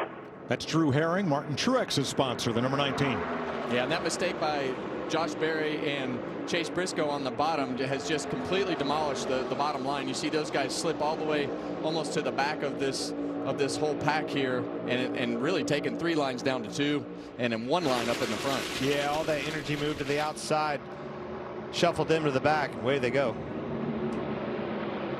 Just trying to establish again. Denny pushing Byron, see if they can get this bottom going back to the front, pointed in the right direction. Chris Buescher has joined the party. Now 3 Fords out front of Kyle Busch's Chevrolet. Yeah, and here's that replay of Josh Berry on the bottom, and those guys just a little bit off center, and then Josh tried to chase his bumper down there, and it was too late at that particular point. Look how far it stacked them up behind him. You saw everybody's flames start blowing out of their exhaust. That is everybody lifting, seeing trouble ahead. That was a heads-up move by not only the drivers, but those spotters telling them, checking up in front. And it just changed the whole dynamic of the whole pack by just the ebb and flow of the way these lines move.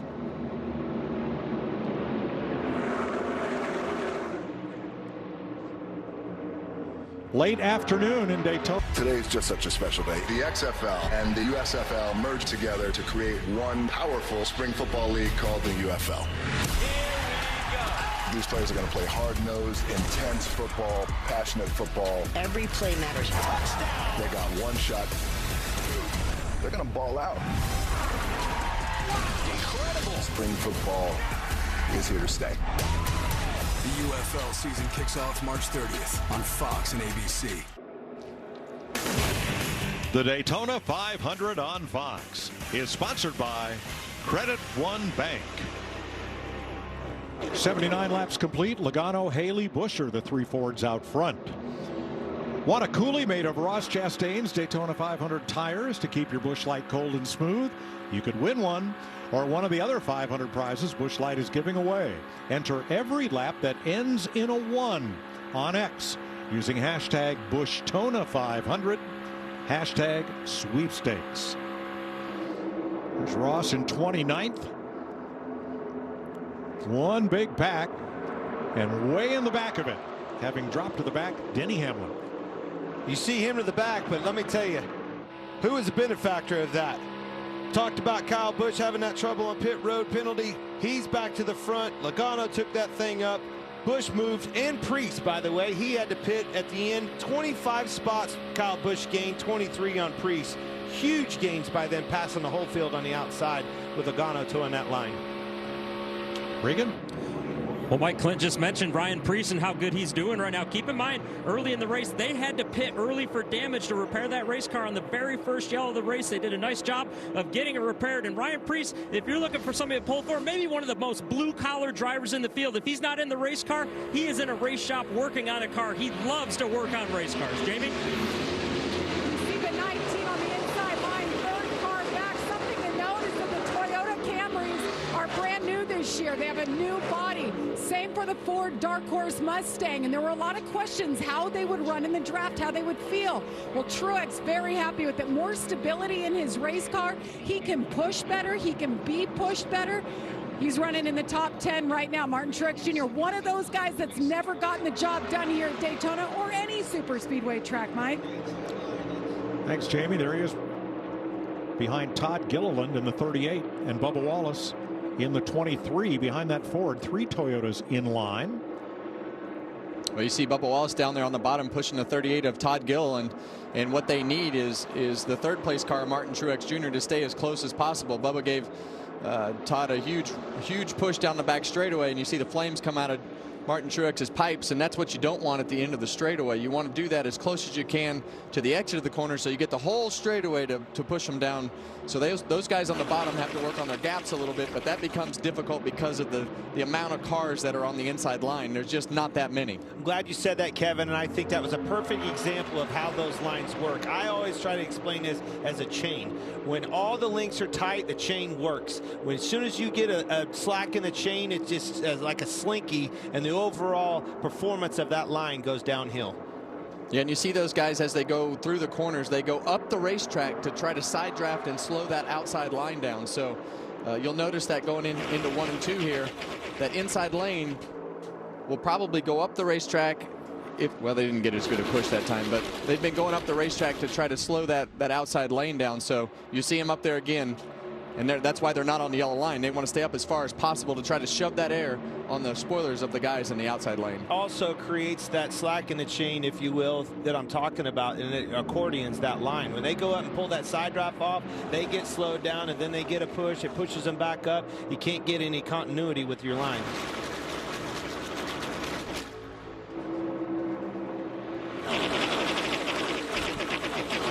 The next stage break comes at lap 130. Larry, too soon to be thinking about fuel mileage in this second stage? Mike, you read my mind. We went back racing at lap 70, which means if they want to run it long, which I think most people will unless they decide to come a little earlier, they'll go to about lap 110 to lap 115. That's somewhere around 15 to 20 to go in this stage. Well, when that stage ends, stay tuned for an epic dude perfect race made possible by the all-new Samsung Galaxy S24 Ultra. Bubba Wallace is doing just a fantastic job on that bottom lane, keeping Todd Gilliland going forward.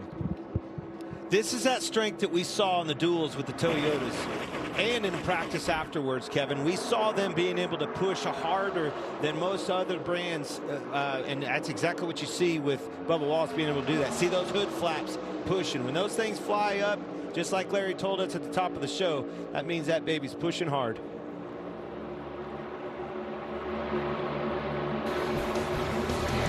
Been going round and round all day. 21 of 65 complete in stage 2 of the 65th Daytona 500. A little gyro cam action. Shiny old truck up, swing by the quick stop, grab a cup. The Daytona 500 on Fox is sponsored by Progressive Insurance. Bundle auto and home and save. And by Toyota. Let's go places. 88 laps complete as we close in on halfway. There's Joey Logano leading from the Goodyear blimp. Goodyear powering every lap, every mile, and every victory on the road ahead. Goodyear, more driven. I'm seeing Bubba. I think he's wanting down in front of Gillen. Look if this bottom lane comes up. See if he takes that bottom line and see if he can pull it to the lead. Well, Joey Logano has commanded this second stage. The pole winner for the Daytona 500, the fastest qualifier, has not won the race since Dale Jarrett did it when Joey Logano was 9 years old. He's 2000. He's going to stay in line there. Thanks for making huge shove by Truex, pushing Gillen way up, but there's that slack in the chain. Watch, he'll have to lift, catch back up, big shot, slows the lane down, backs him up, start the motion all over again. Yeah, and the problem is they don't have the timing down for the third place car to keep that line moving forward. You see Bubba fall back from Justin Haley in the 51 car there. And it just slows that line down when they create those big gaps, pulls them backwards. You saw when Bubba moved up to that outside how he drove off. I think if they can get... But this is how you want to do it, Clint. You see how Martin connected right off the corner? Oh, I see it, but I think they're wanting his Gilliland out of the way. If they can get Gilliland out of the way and line up these Toyotas on the bottom, I hate to say it, I think they're going to go to the front and be strong. We know these Toyotas are fast. We've seen it all week long. Well, they're maintaining down there, and there's only 6 cars. They just can't get them lined up. Joey Logano's pole run the other night was the first pole for Roger Penske in the Daytona 500. He's been competing here since the 70s, but look at what Team Penske has done since last May when they won the Indy 500 and the Coke 600 and the NASCAR Cup Championship for Chevy and Ford, and then for Porsche won the Rolex 24 Hours here a couple of weeks ago at Daytona. And then Logano's Ford gives the captain his first ever Daytona 500 pole.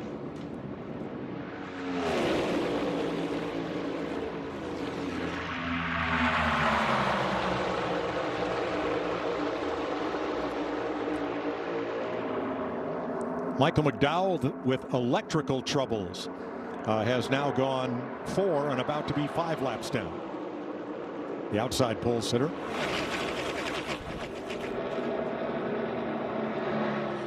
NASCAR is going back to Chicago. A 4th of July festival, music, entertainment, and racing throughout Grant Park.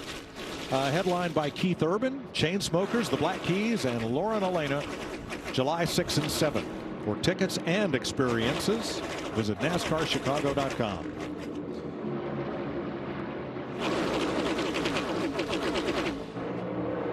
Well, we see Todd Gilliland slid up in front of the other two Fords. First, the second one of Joey Logano there, but now Todd Gilliland is the leader on that outside line and left only 5 cars in the bottom. Well, I think that's what Truex wanted. He's got a teammate, an ally, if you will, and Reddick behind him. Let's see if those two Toyotas can do good.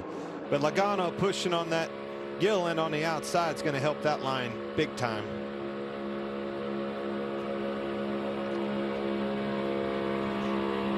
"34 cars on the lead lap. Jimmy Johnson, the 7-time champion, now 3 laps down. Josh? Well, the day started with so much promise for the 84 of Jimmy Johnson after racing his way into the Daytona 500. Unfortunately involved in that wreck early in the race. So after that last pit stop, he started complaining about a steering issue after coming out just not able to catch up to the draft. The most important thing for Jimmy now as a part owner of Legacy Motor Club, he told me earlier, is just about getting data, about being out there so that he can relay whatever information he's able to pick onto to the rest of the team, in hopes that it can uplift the team and get them where they need to be, guys. Well, you can see a steering wheel right there, the markers on the top. That should be clear over to the left side, indicating wheel straight up on your pits. That wheel's way off. A lot of toe damage on the front of that car. Johnson carrying the Creed Tour onboard camera today. Boy, Martin Truex just can't get that low line up to the front, can he? Well, there's just not as much surge. You've got that 2nd place car and the 3rd place car, but there's just not as much energy behind those 4th and 5th place cars like there is in that outside line to rebound. And just as I say that, there he goes. Yeah, I mean, you're going to see him cycle up there. Well, we see somebody else drop down out of the pack. So what you're seeing is a good old-fashioned drag race by 2 manufacturers. Got them Toyotas lined up on the inside, the Dark Horse Mustangs on the outside. I like it. I dig it. Almost halfway in stage number 2 of the Daytona 500. Martin Truex Jr. now out front.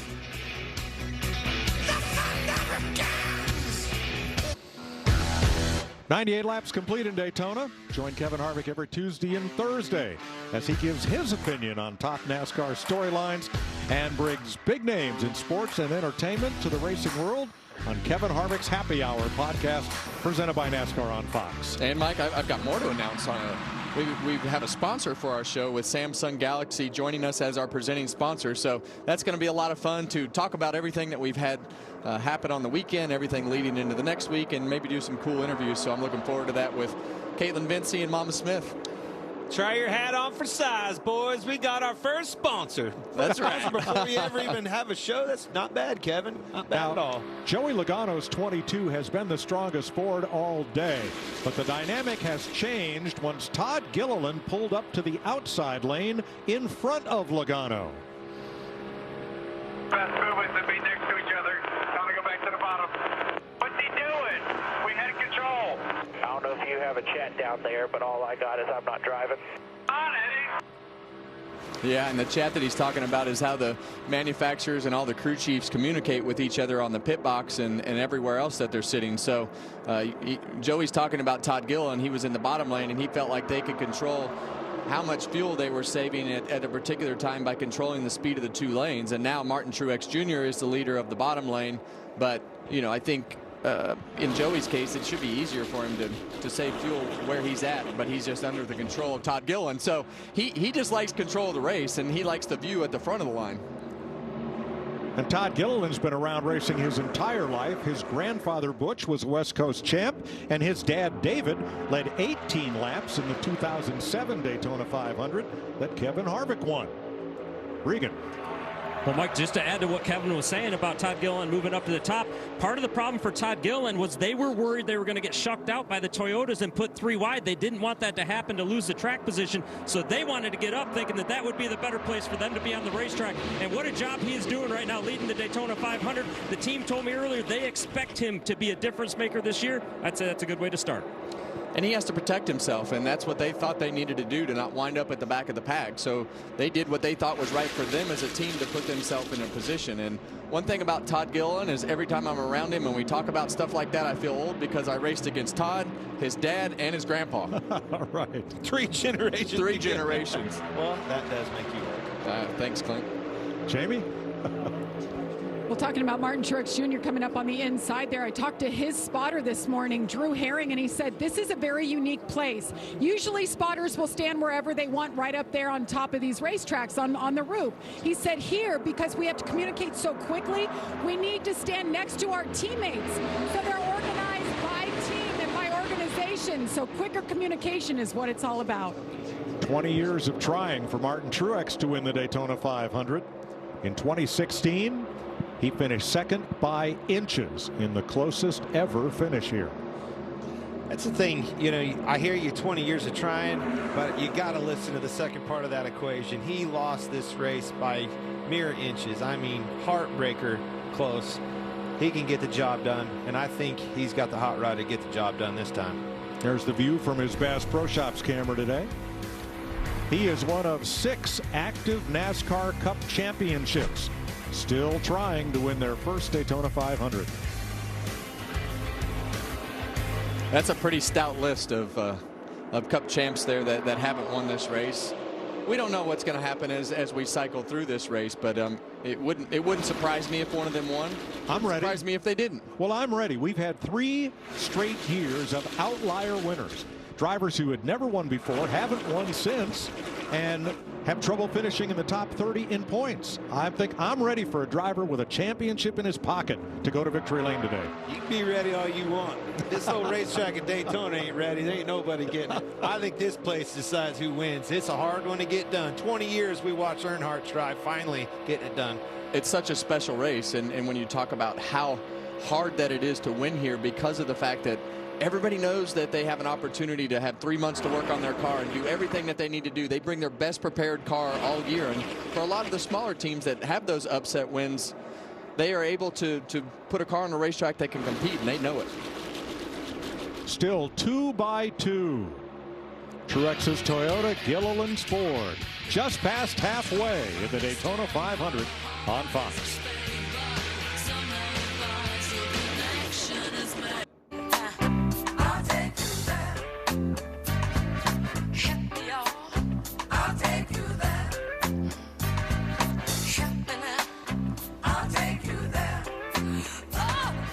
The sun setting in Daytona as they come off turn 4 to complete 108 of 200 laps. Todd Gilliland and Joey Logano now have gone to the bottom. Bubba Wallace up to the outside to take the lead in this Daytona 500. Toyota, Chevy, and then 5 Fords. Now pit stops will be coming up soon. Josh? Yeah, and one of those drivers that's going to come in for a pit stop very soon is Josh Berry in the Ford. And as Kevin knows up in the booth, this is a new era for that team.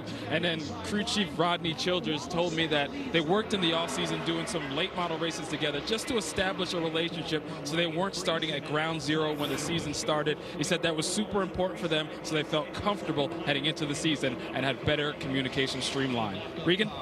Well, Josh, what a great run back to the front yet again today for Kyle Busch as he leads this race right now, up 28 positions since the restart. A little surprising, too, because Kyle does not love that race car as of right now. Said it shoves the nose when he turns the wheel too much, meaning it's tight. It wants to go up the racetrack, but you wouldn't notice that based on him up front. Mike? Kyle Busch, Bubba Wallace, Ryan Preece up in front of Todd Gilliland, Ryan Blaney and Joey Logano. A lot of jostling side to side. Whoa. A lot of hands out right there. Ryan Preece, he's wanting down. I think they're wanting to pit. He's trying to get down, got his hand out the window. Bubba Wallace, no can do. Well, we saw the 38, the 22, and the 23 of Bubba Wallace and 8 of Kyle Busch. Everybody worked themselves down a couple laps ago anticipating coming to pit road. Not this lap. This time. Well, and that's the reason I make that point is because Ryan Blaney and Ryan Preece in the 41 and the 12 in the outside lane, there's really nowhere for them to go right now unless somebody makes a hole. And they know it's coming up, so they got to get themselves in position without losing a bunch of spots, if possible. And that's where trouble strikes. We've seen it time and time again. They try to get down anyway, cross paths, and get spun out. getting on a pit road. Very tricky, very tight quarters. And the further that this goes and the closer that it gets, that gets harder and harder to do. All right, Kyle Busch and Bubba Wallace with a handout. And Priest drops in on the bottom and takes the lead. The Berlin, Connecticut former modified champ. Here they go. And here he comes. Going to drag a big pack with him. This will be half the field. Down to pit road speed at the yellow line.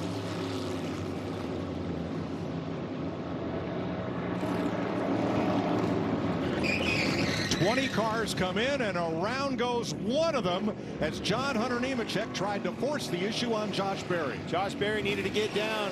Hunter was already there. It turned him right around. That's okay. They'll fuel it facing the other way. As long as he's in his pit box, it's a legal stop. Well, we always talk about how everything is so planned and you want this to be structured and organized, and the next thing you know, you come on the pit road, there's cars crossing over each other's paths trying to get to pit road, and we have wrecks. Another pack will come this time, perhaps. Ryan Preece, too fast entering pit road. He came in as the leader, couldn't get it slowed down quick enough. He'll have to do a drive-through penalty at pit road speed.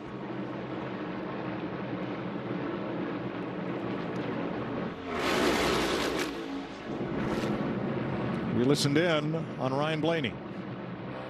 Got to get down. What do you think I'm trying to do? Yeah, well, I'm just telling you what we're trying to do. I'm not either. We're good on fuel. We just need to make sure we pit with friends here. Okay? One car coming this time. That'll be Priest to serve his penalty. Well, and sometimes waiting a little bit longer to pit allows you to just keep maintaining running good lap times. We see this back group that has already pitted. We heard Ryan Blaney frustrated because, like I said earlier, the more laps that go by, the more frustration and urgency to get down. Anthony Alfredo comes in to make his stop by himself. Flip side of that is it's really not a manufacturer pit stop here. That was literally half the field came in, half the field stayed out. I think Ryan Blaney's just fine where he's at. Well, and sometimes you just say, the heck with it. I'm coming with everybody else because they're all coming in, and you just have to make that call as a driver sometimes. I watched you do that last year, Kevin. Everybody was having trouble coming on. You said, you know what? I'm going to go with a smaller group this time. Yeah, sometimes you just have to explain it on Monday morning. So on the map at the top, that's car number 8, Kyle Busch, with that group of cars leading the race, and some of them coming to pit road. The group of cars led by the 22, mostly Fords, that were first to stop. Things a little more orderly here, as they can be, when you only have 8 cars coming in at one time. A little bit of a smaller group, so it allows those guys to be a little more orderly because there's more room to move around. All of these are fuel only.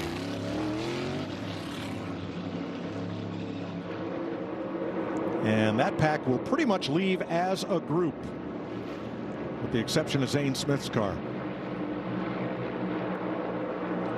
Now Kyle Larson is the race leader with Blaney, Elliott, and remember when we did the starting grid and I said, who's your sleeper pick? How about Corey LaJoie? There he is with that group in the 7. And here that group comes down pit road. 8 cars to take fuel under green. Mostly Chevys, but for Austin Cindric and Ryan Blaney in Fords.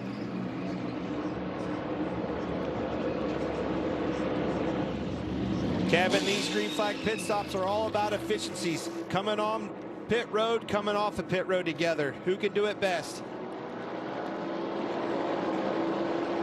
Well, we saw the first 2 groups merge, and the third group is going to merge right in the middle of turns 1 and 2 as the lead pack of what is the 8 car of Kyle Busch coming down to these guys. And as we go to the backstretch here, it's going to be interesting. I just saw a teammate right there. You saw Logano coming up on the outside. That 3 car, Austin Dillon pulled up and made a block. Kyle Busch is in the lead of that thing. 3 car, several laps down, pulled up and made a block. That's teamwork right there. Well, this is what you want. There you go. Austin Cindric pull up. That's his job. His job is to pull up and try to disrupt that line as much as possible to slow everything down. Joey Logano's coming behind Austin Cindric. He gets behind his teammate. Kyle Busch is all messed up because William Byron is up the racetrack, and they have slowed the whole pack down, and now they're right in the middle of it towards the front. That all started with Austin Dillon moving up and making that block on Logano.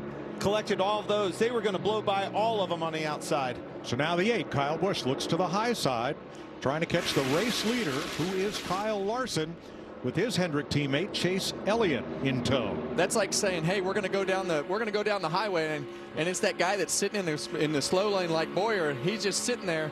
Well, that's what you're supposed to do. Pull over, screw everything up as much as you can, and they wound up blocking him really, really well. But I know that seems like a strange strategy to pull up into a high-speed car that's going way faster than you. It's not strange. It's a bold strategy, but everything's back under control now. I think all is well. Kyle Larson was 19th prior to the green flag pit stop cycle. He comes out with the lead.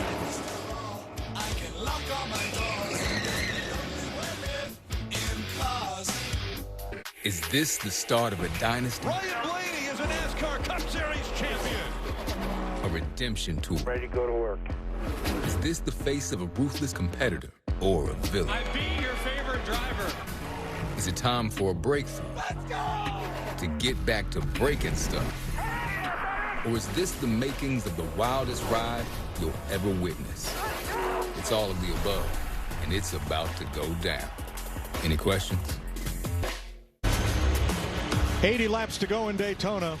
Spring football just around the corner, and it hits a whole new level when the USFL and XFL come together to unleash the United Football League. March 30th on Fox, and this spring on ABC, ESPN, FS1, and Fox. Dwayne "The Rock" Johnson, a big part of the UFL. The Stallions take on the Renegades. The two former league champions will come together in the opener.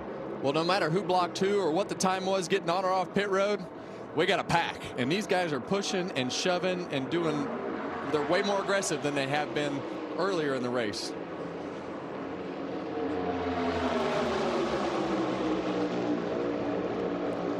Kyle Busch leading the top, Austin Cindric leading the bottom. Kyle Larson was leading a third lane on the bottom, further back, dropped in line. I'm glad you said that, Mike. That bottom line, that's 2 for 2. It does not prevail. As soon as they get stacked up on the outside, those outside lines blow their doors off. Well, typically you don't want somebody on your right rear because the air just slows you down from the other cars as it bounces off that spoiler. Kyle Busch has been in 19 Daytona 500s. This is his 20th try. He spent the 2015 Daytona 500 in a hospital bed after a crash in the Saturday race. In 2023, at the end of 500 miles, Kyle Busch was the race leader. But we went into overtime, and it was not to be. He takes Richard Childress back to victory lane to Daytona. I don't know if this play's ready for a party like that, Kevin. Well, there's not many people in that infield that know the importance and experience as many things as Richard Childress has at this particular racetrack and in NASCAR racing in general. Kyle Busch has now led 337 laps in the 500, more than any other driver who has not been to victory lane. We had him on the pre-race yesterday, and you can, oh wow, big hit by William Byron. That hit came all the way from Allmendinger in the 16. A lot of energy behind him, but you could just feel it, Kevin, when he was talking to us. The sense of urgency for Kyle Busch in winning this race, it's very, very apparent. I interviewed Kyle Busch leading into the Daytona 500 and sat down with him, and I couldn't believe how relaxed. Maybe he was just trying to be nice because he knew it was my first interview, but he was so close to winning the Daytona 500. He's won everything else in the sport. You know, I think having a year under his belt at Richard Childress Racing and knowing how that whole operation works, I think he understands the significance of him wanting to win the race, but he understands the significance and what it means to Richard Childress Racing to come down here, and just as a privilege to race in general. Richard makes it very aware that we are going to put as much effort as possible into winning Daytona. Austin Cindric, who won this race 2 years ago, Ryan Blaney with him. Cindric's dad, Tim, General manager at Team Penske, going into the Indy Hall of Fame this year for everything he's done at the Brickyard. Jamie. Austin Cindric, just 25 years old, won this race in his first attempt at it 2 years ago. He studies more than any other driver I have ever seen, especially when it comes to this style of racing, and it's showing right here, running up front. And Mike, last year was a year he wants to forget. One top 5. Can you imagine if he could pull it off and win this first race of the year? What a shot in the arm for this team. One thing I've noticed here, Clinton, I'll draw this out as we go through the corner right here. But as we enter turn 1 with this pack, the space between these two cars has become a lot closer. The space on the bottom of this racetrack, there's a lot of track down there on the bottom. And those guys know that that side draft is keeping those guys slowed down up top. And a tough break for Justin Haley. He is pitting by himself with fuel pressure problems. The 51's had a great run here at Daytona today, spent a lot of laps in the top 3, but he is out of fuel and coasts into his pit stall. You know, he'll go at least a lap down. Last 3 or 4 years we've been down here to Daytona. We've been to Talladega. We've watched this package, right? The Super Speedway package, Kevin. Ford has had a dominant car when we talk about super speedways. With them having a new body, Toyota having a new body, I think Ford adjusted a little bit for the mile and a half, some of the downforce packages. It has really evened this pack up when we talk about Daytona. All 3 manufacturers very even. Who just dropped to the bottom? Christopher Bell made a 3rd lane on the bottom, and he's got some help. Watch that yellow Camry trying to get to the front. 4 to go. It's time. With Ricky Stenhouse, last year's 500 winner, right with him.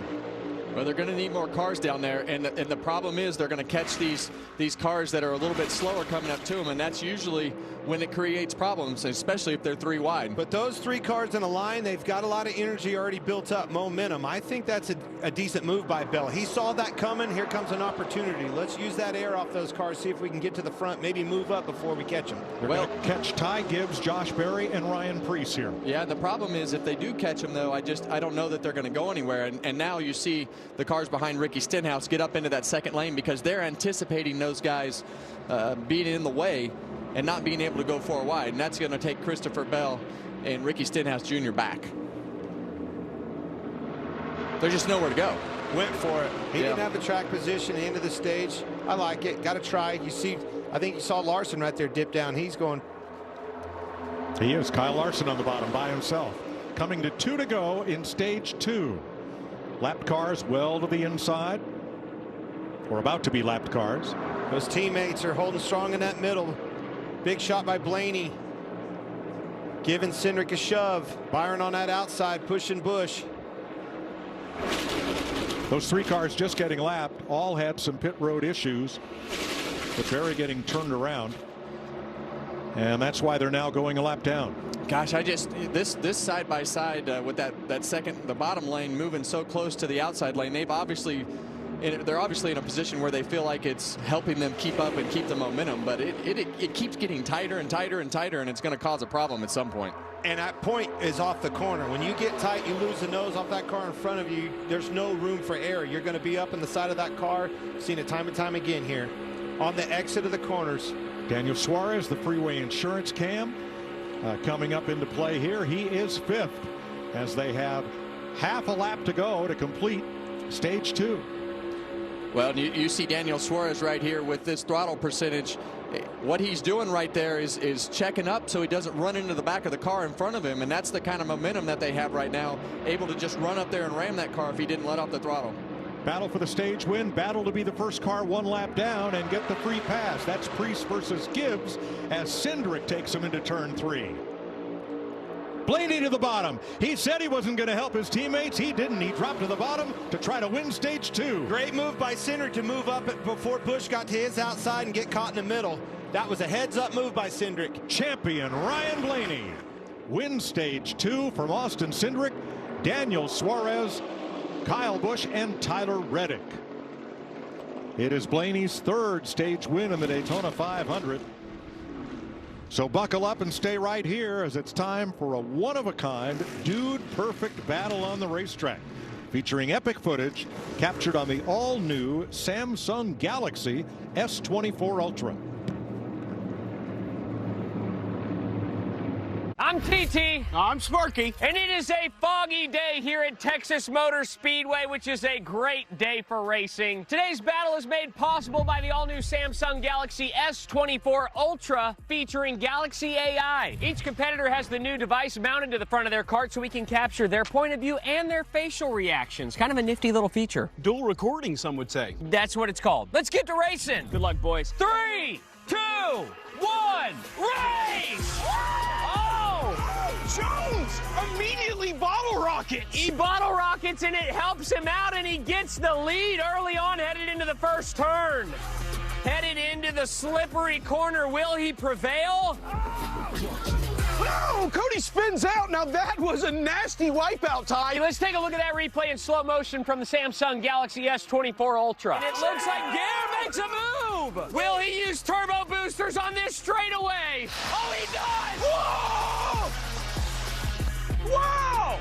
Here comes the speed bumps. These things have been known to absolutely wreck a vehicle. As we approach the board games. Yeah, baby! A late rocket boost! Oh, and Cody makes a move. A late move. He runs into a box. Oh, it's going to be a photo finish time. Oh, and he's got his... Oh, and it looks like Gale. He's in the lead. Can he finish it? He does! He does! Wow! Congratulations, Garrett Hilbert. What a race. Yes. What a finish. By the way, were those board games on the corners over there? I think they were board games. Let's use Circle to Search with Google to find out. Say I want to know more. All I got to do, long press the home button. Little circle. That's sweet, dude. Perfect board game. How about that? That's cool. More impressive than Garrett's win. Huge thanks again to Galaxy AI on the all-new S24 Ultra from Samsung for making this epic race happen.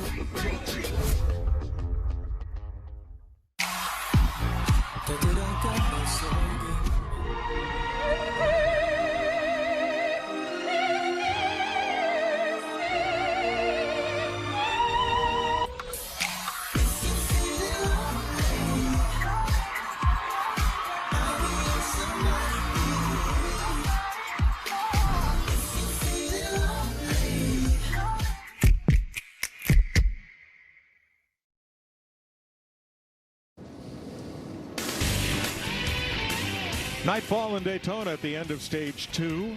Here's our aerial coverage provided by Goodyear. Powering every mile and every moment on NASCAR's road to victory. Goodyear, more driven.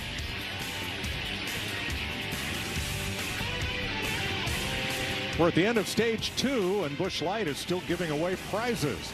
Enter for a chance to win a getaway to North Carolina for a Trackhouse Motorplex racing experience and other big prizes during every lap that ends in a 1. Follow @BuschBeer on X to learn more. So you can drive? You can drive, Clint? Like you can enter the contest and win the go-kart race? Yes. Okay, good. Oh, okay. Well, a couple of real close ones at the end of stage 2. First was the Austin Cindric block and the Ryan Blaney move for the lead. Also was the finish for first car on the lead lap at the end of the stage, and that is scored as Ty Gibbs over Ryan Preece and Josh Berry. So Gibbs will get the free pass. Right here, there's the Monster Energy can. Blaney moved to the lead to take that stage win. I saw that coming, but I really thought Cindric was in trouble, was going to get stuck in the middle there. Quick move up, was a heads-up move. Very, very close block, but it saved his day to get some stage points. Well, like you said, we heard Ryan Blaney frustrated earlier in the run there and saying he was not going to hang with his teammates. Well, he definitely didn't hang with his teammate. He went and took that momentum and went right by him. Also true. All right, this is the end of stage 2. There are no more planned caution flags for the rest of the race, and we've had only 3 of them. The incident at lap 6 where John Hunter Nemechek got into the side of Harrison Burton, knocking Burton and Carson Hocevar and Kaz Grala out of the race. It also sent Austin Dillon to the garage for repairs and damaged the car of Jimmy Johnson. The only other caution flags have been for the stage breaks. Means the Buddy Baker's all-time Daytona 500 record average speed of 177 miles an hour is in no jeopardy today. All right, the lead lap cars head for pit road. Let's begin with Josh. We'll begin with the 99 of Daniel Suarez. Quietly found his way into the top 5. His biggest complaint, needs more rear security. They're going to go 4 tires and a dot of fuel here. Regan? Kyle Busch in the 8 car complaining about tight earlier, but the sun has gone down, and that has helped him. That car's gotten better for him. A little bit too darty in a straight line, meaning it moves around just a little bit too much for him. The 12 of Ryan Blaney, he's a little tight right now as the track continues to change. Jamie? Austin Cindric in the 2 led 10 laps there, says he needs nothing inside the race car. He's happy. 4 tires waited on fuel. This could be the last time they take tires today.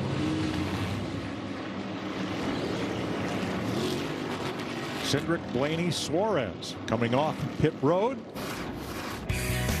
Ryan Blaney, defending series champ and stage 2 winner in the Daytona 500.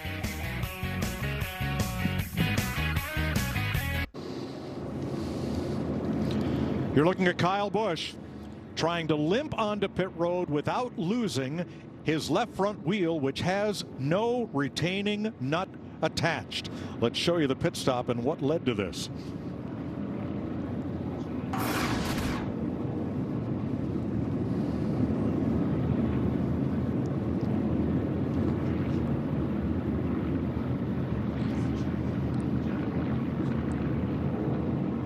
You see him, waved his hands, stop, stop, stop. Unfortunately, did not get that lug nut on. Yeah, and that's a tough spot. That's a tough spot for the Jackman because he's thinking fast, fast, fast, but his responsibility is to make sure that both those wheel nuts are on.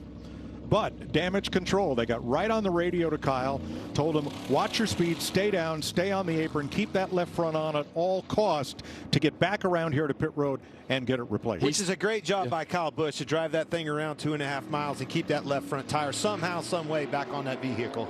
So for the driver, when Josh Sobecki drops the jack, is that his signal to go? 100%. When that jack drops, you're dropping the clutch and flooring it and doing everything you can do to get out of the pit stall. So that responsibility is definitely on the jack guy when he drops the jack. And there's really, Kyle's looking in his mirror and he's got all kinds of things going on trying to make sure he doesn't hit anybody coming out of his pit box. But unfortunately, that jack guy was looking at that left rear. He wasn't looking at the left front. All right, fellas, assume the position. It's time for the Credit One Bank ones to watch. Clint, over here, Clint. Which manufacturer are you watching? Which manufacturer? All of them. I just said before we went to break, man, all 3 of them are dead even. But if I had to pick one right now, I like what I see with Logano. I saw Cindric's move there. I'm going to stay with Ford. Yeah, well, I still think that Toyota is in the game. And like you said, there's a lot more of them in the game because of the fact that they can do all the things that the Fords and Chevy have done. But I still think that there's a lot to this whole thing to play out, Mike.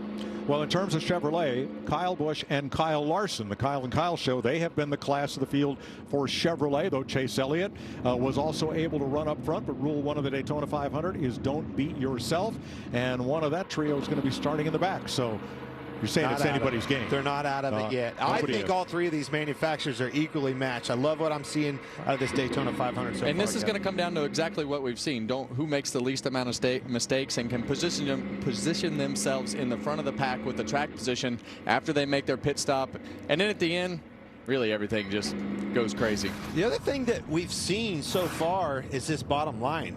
They're capable of getting 3 wide, and as soon as they do, that bottom line isn't the line somehow. So usually it's the one it's the safest bet, right? It's safest play if you're in that car. Not so much today. Both times that bottom line is dissolved. So 17 of the lead lap cars made their pit stop and lined back up. The rest of the lead lap, which is 14 more cars, made their pit stop and just came back in to top off for fuel, expecting a long green flag run. Well, and you want to put yourself in position to put the least amount of fuel in as possible. Here we go. Daniel Suarez had equipment interference on his stop, so has to start at the back. Haven't seen him all day, but look at that. Ricky Stenhouse, last year's winner of the Daytona 500. He's found his way to the front, folks. And on these styles of track, he typically does.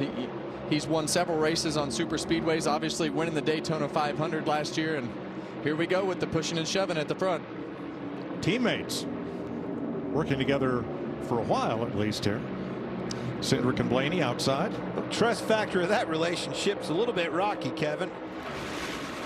Well, I think as you get towards the end of those stages, it gets a little bit looser. But we heard loud and clear how that was going to work out from the 12th seat.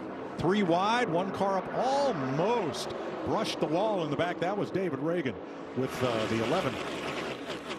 Denny Hamlin.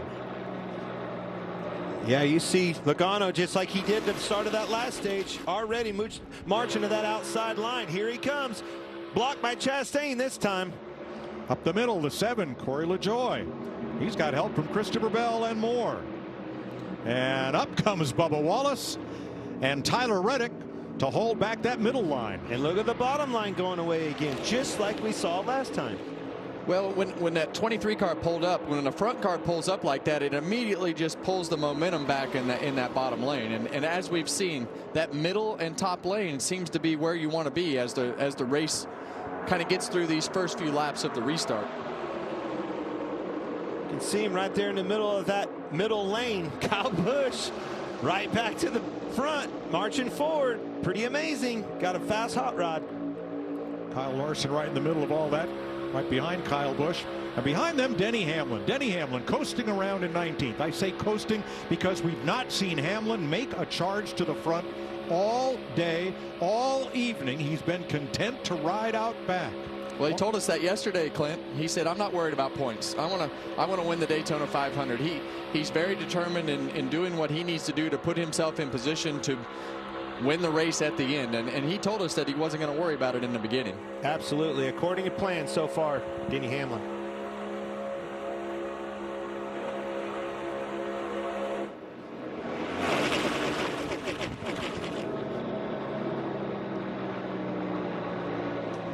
A.J. Allmendinger, who served a pit road penalty earlier, has worked his way back to where now he is the lead car on the inside in 6th place. And that just changed as Tyler Reddick dropped to the bottom. Here's the Toyota cam for Christopher Bell, right up behind Corey LaJoie. Now, thanks to Toyota, we're going to stay right here for a run of commercial-free racing from Daytona. We'll go Toyota all out.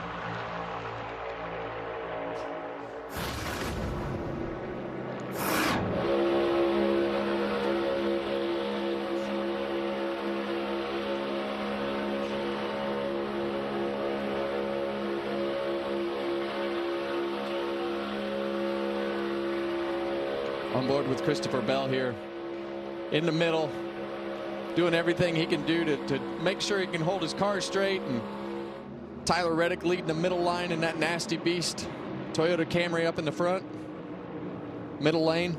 You got one pushing that outside lane too.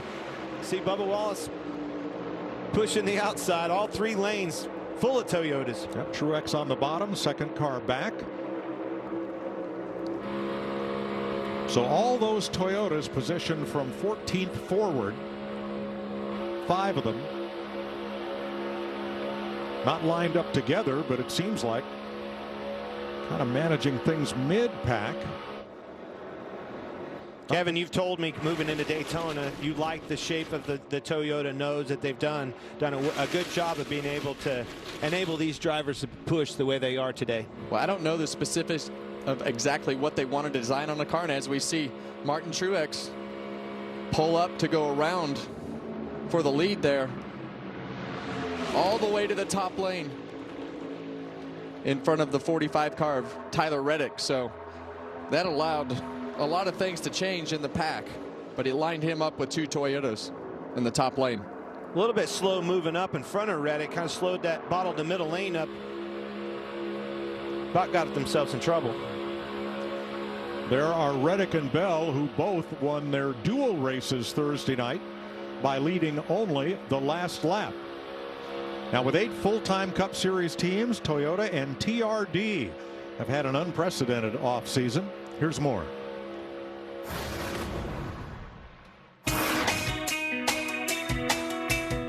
With this new next-gen car, we started a very intentional search for the right partner. During that search, the phone rang, and it was actually Jimmy Johnson.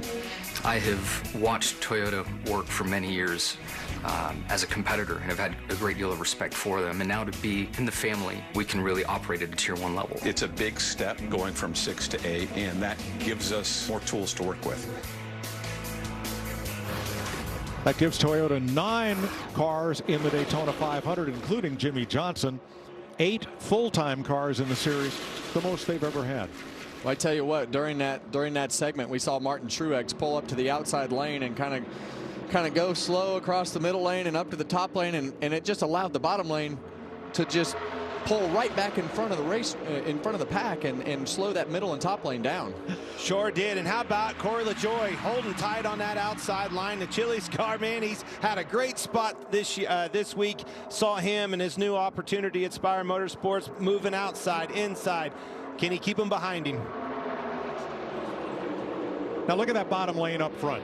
A.J. Allmendinger spent 17 laps a lap down, but you never give up here. You get back into position. And right with him are David Reagan and Daniel Hemrick, who earlier were up front, then got shuffled back to the tail end of the lead lap, and here they are at the lead. Wow. Here's your Progressive race summary at 144 laps, closing in on 50 to go. 15 leaders, 31 lead changes, and that's how many cars are on the lead lap. Chase Elliott and Ryan Blaney won the 2 stages. Well, we saw some really tight moves there. We saw Denny Hamlin move up, and we saw Corey LaJoie in the 7 car make a really tight squeeze there to get in front of Christopher Bell. And he may get the lead. Masterful class by Denny Hamlin, up 19 spots from the back, meeting his teammates up front. He threw that car on his back and made some holes, made some moves, and got himself. You see him leading that middle of the lane. But the interesting thing, the interesting thing, he drove up there, but the interesting thing is when they change lanes, how much it slows the lane down that they're going into. Well, he told us that was the other thing, aggressive. That is his new approach. He said, forget him. I'm going to the front, and I'm going to do it by myself. I'm taking no prisoners. Here comes Hamlin's number 11 with his former teammate at Joe Gibbs Racing, Kyle Busch, right with him.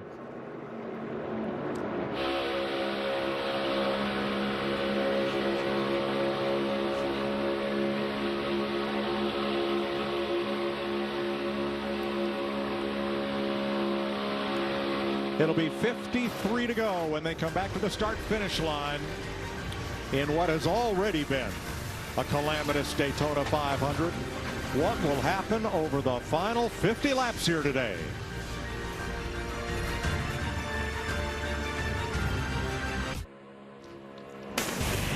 The Daytona 500 on Fox is sponsored by Credit One Bank.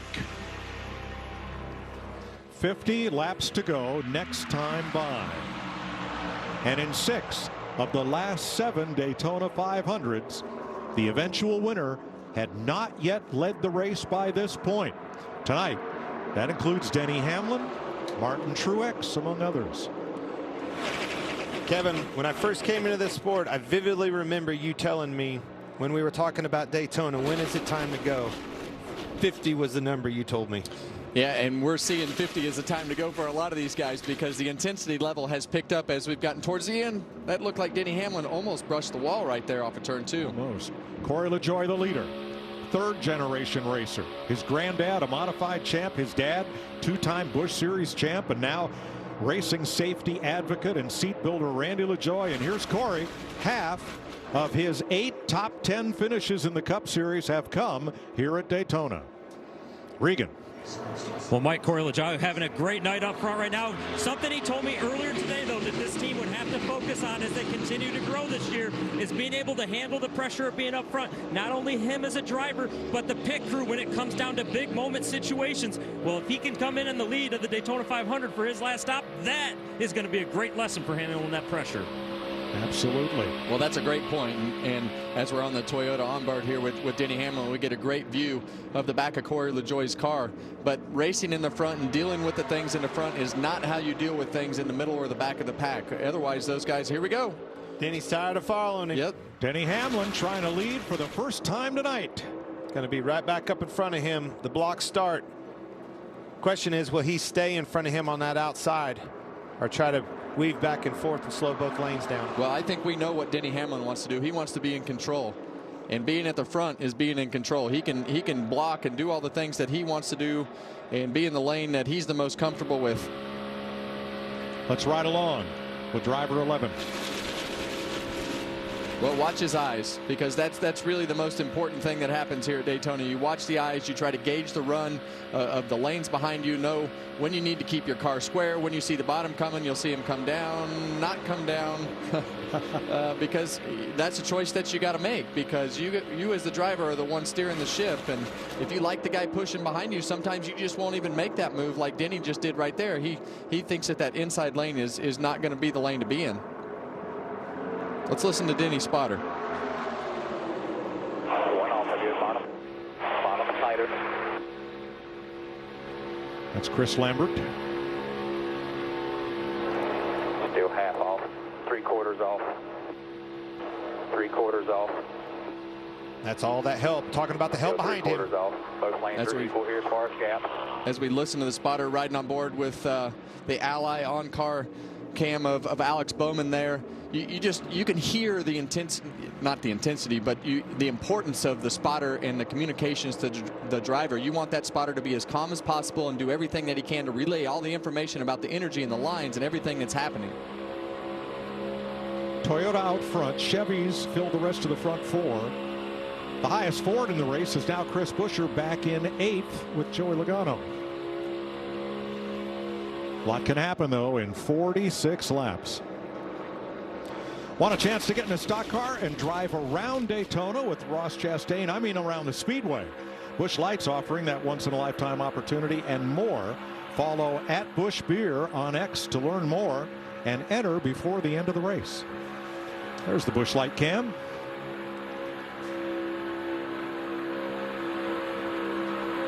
Well, you see the throttle percentages now, and that's not from saving gas.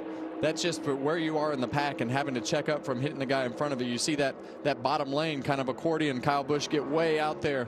Alex Bowman come right back to his bumper, but now he's got a gap. See the flames come out of the pipes right there from him lifting, not wanting to hit him in the trioval, because as we've seen, if you bump somebody too hard in the trioval where that car is light, it's going to spin out and cause a huge wreck. Well, and that all started, and you nailed it. You were all over it. Kyle Busch got out too far. Cannot get too far back. It accordions your line. As soon as they get to you, they have to lift, and it stacks them up all the way back through the field.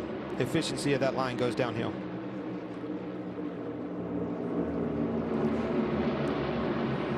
Denny Hamlin out front with 45 to go in Daytona as we take you, Fox, side by side.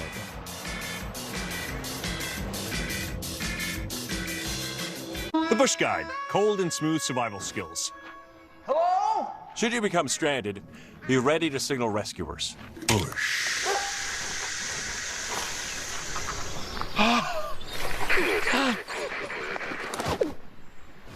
How long have I been out here? About 12 minutes.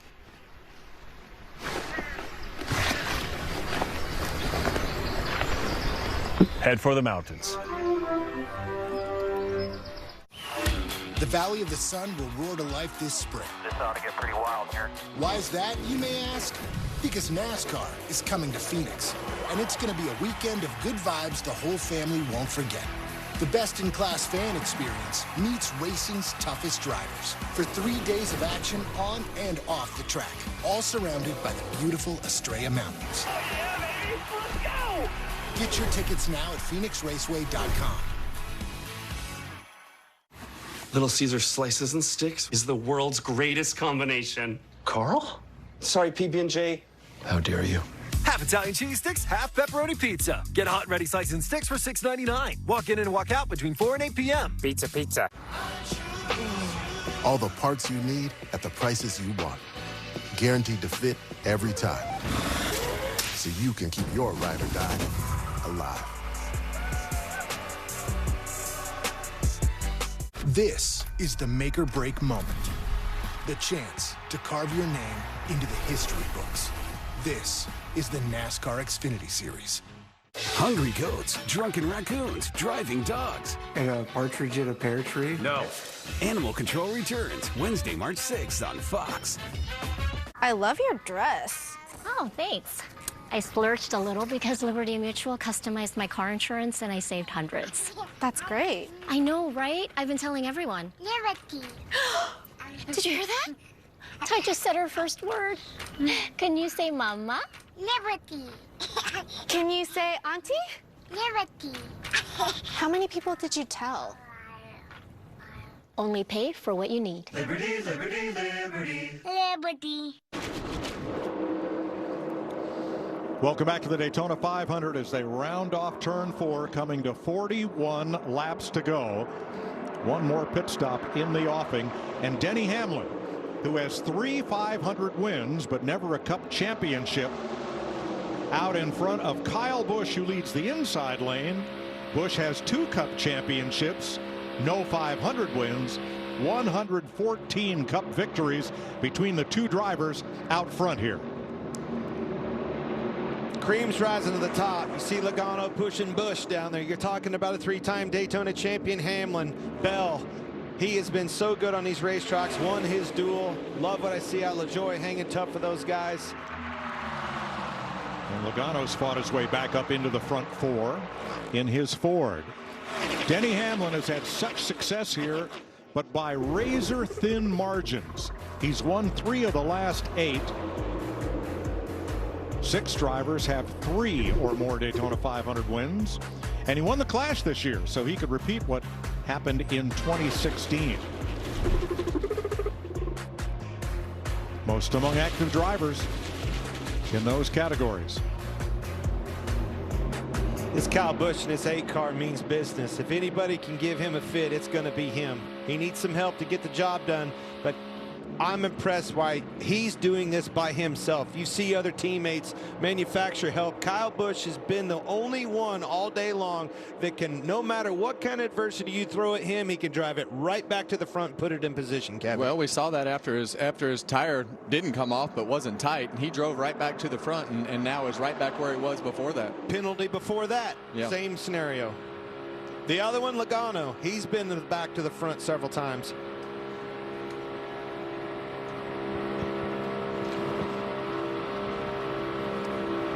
Joey Logano's Hunt Brothers Pizza onboard cam.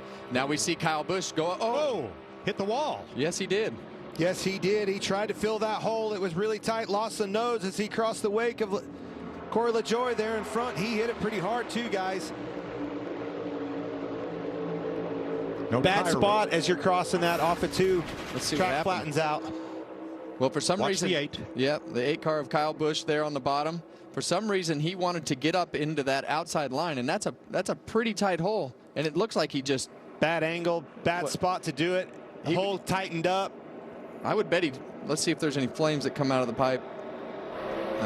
Hard to tell.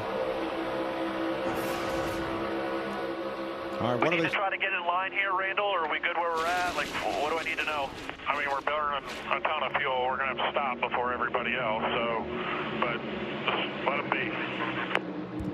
Well, there it was. He heard what he needed to see, tried to get up, tried to save some fuel. Unfortunately, mistimed hole right there. Got into the wall pretty hard. Let's see if it has enough damage to cause him trouble. These cars are pretty tough, Clint. They have that composite body that they run on all these cars, and they're pretty durable as long as it doesn't break a toe link or something in the suspension. But I wouldn't think as square as it hit. I think he's probably fine.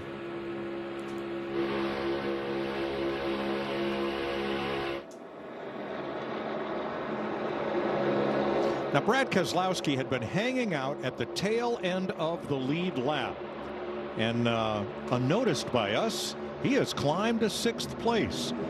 Interesting run toward the front for Brad, who's also trying to win his first Daytona 500. Wendy's always delivers for fans here in Daytona.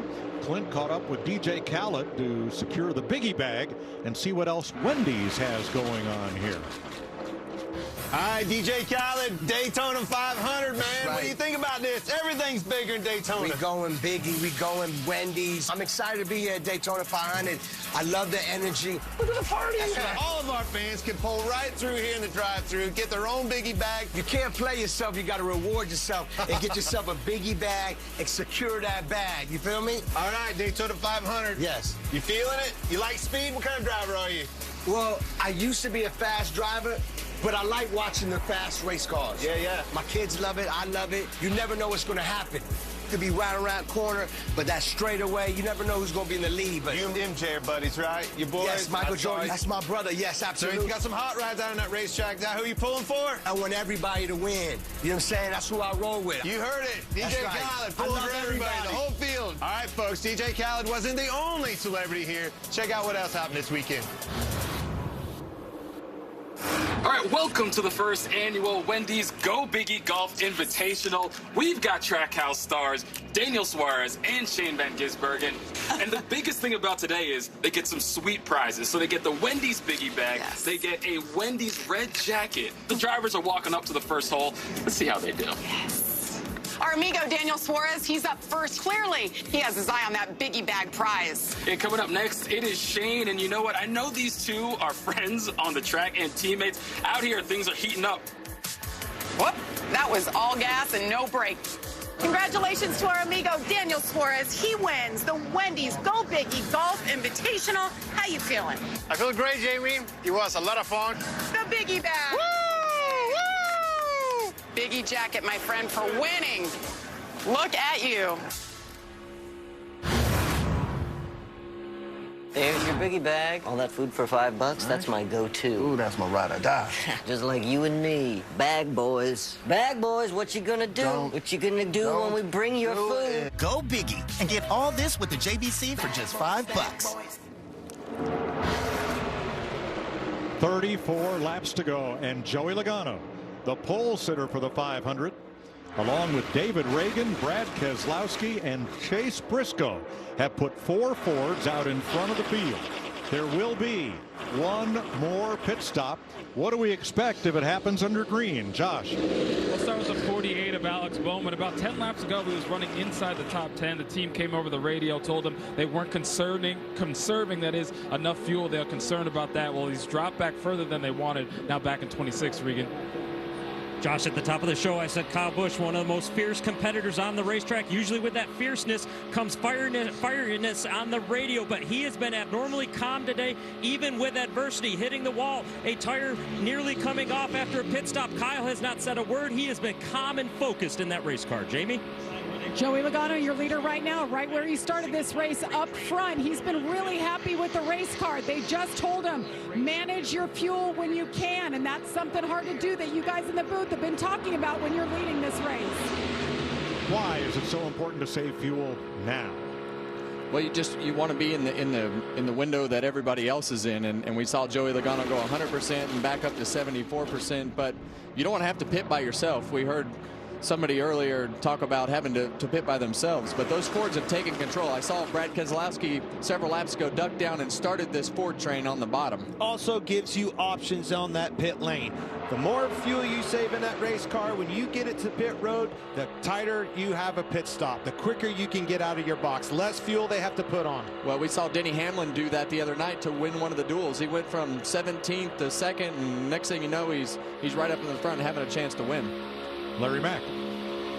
Yeah, Mike, if you go back to the first 2 stages, these drivers should be able to go to about lap 180, 181, 19, 20 to go. But I think you're seeing the Fords assemble on the bottom of the racetrack. I think they're thinking about coming a little earlier, maybe in the next 5, 6, 7 laps. Like what you're putting down right there, picking it up, Larry. These Fords, as soon as they all move down, Kevin and I raise an eyebrow. They are definitely in position to pit amongst one another. So why is Brad Keselowski keeping close tabs on Joey Logano? Because Brad said Joey has been the best, 1 second better than other drivers on the last 3 green flag pit stop cycles we've had in the 500 going into this year. There's something Logano does better than anybody else. Well, he gets on the pit road better. He's just better under braking on these super speedway tracks. He gets all the way to the left and is able to make up time. But that also goes with getting down pit road better, doing all the little things good, and Joey Logano just steps up when it's time to win races. 30 laps to go. Now Saturday night on Fox Primetime Hoops, top-ranked UConn is on a mission to repeat as national champ. They'll take on Big East rival Villanova. They have their sights set on a major upset. Coverage begins Saturday 7 Eastern, only on Fox and the Fox Sports app.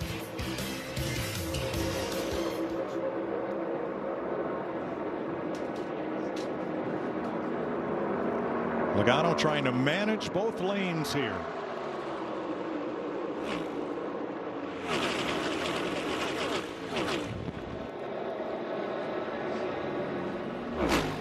All right, pit stops coming up soon. So let's take our last scheduled side-by-side break so we can be with you to the finish.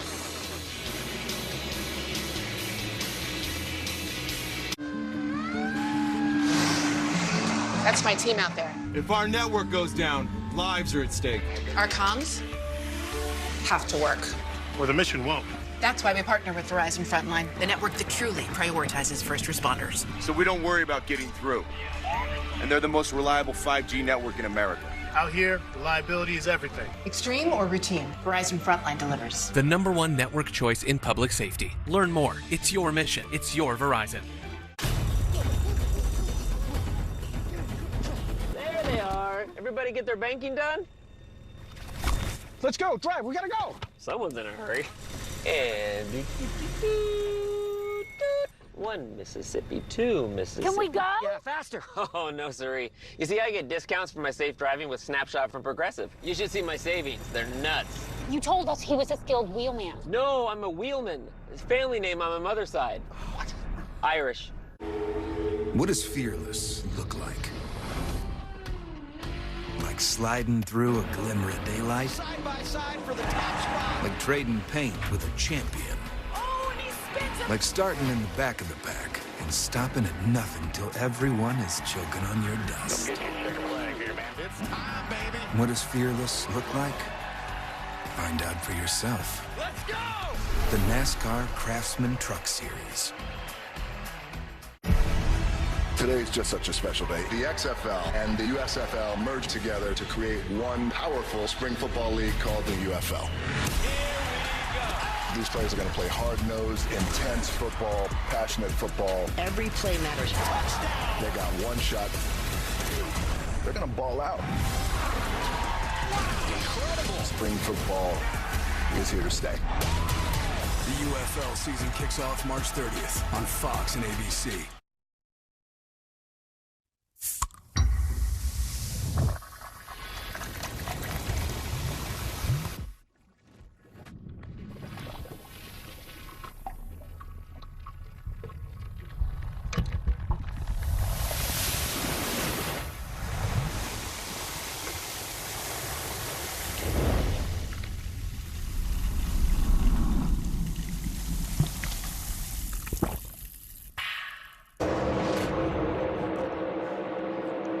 Coming to 25 laps to go, Joey Logano, David Reagan, Denny Hamlin, Brad Keselowski, the front four. No moves to pit road as yet. Down in the infield media center, Al Pierce of Auto Week covering his 55th Daytona 500. Al was here for Pete Hamilton's win for Petty Enterprises in 1970. Well, we always talk about strength in numbers, Kevin, and you finally see all those Mustangs lined up on the bottom. It's pretty strong.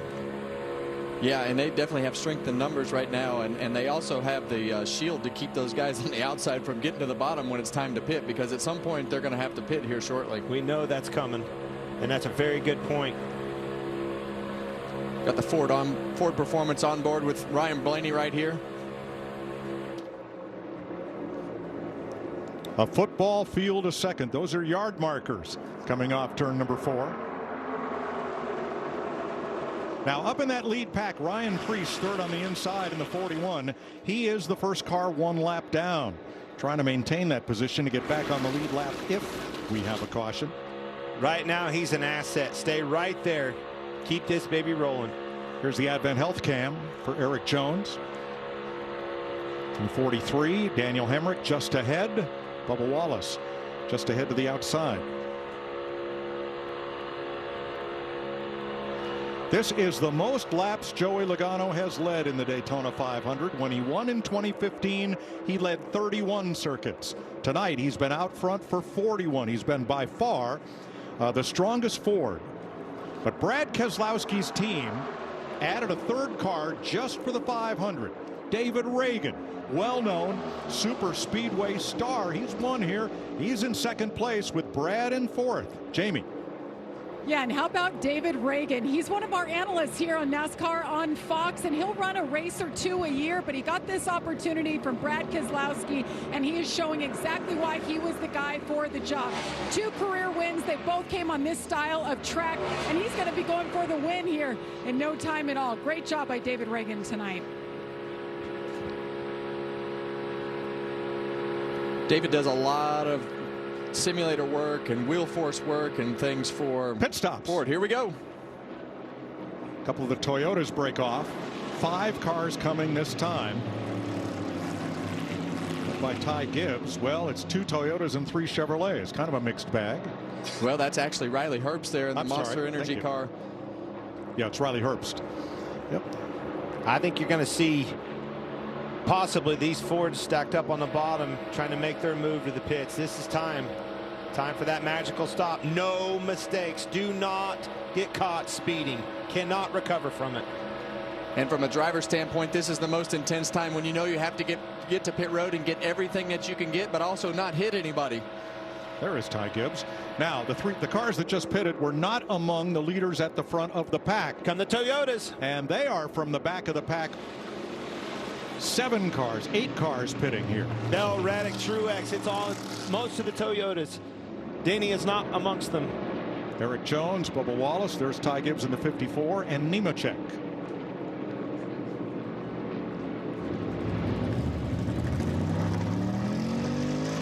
Fuel only and away. They'll come out in a pretty tight pack, at least 5 of them will here.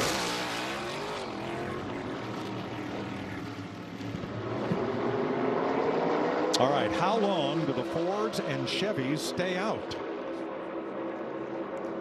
Every lap you run, that's less time you have to spend on pit road. Another group, a small group of 3, peel off from the back.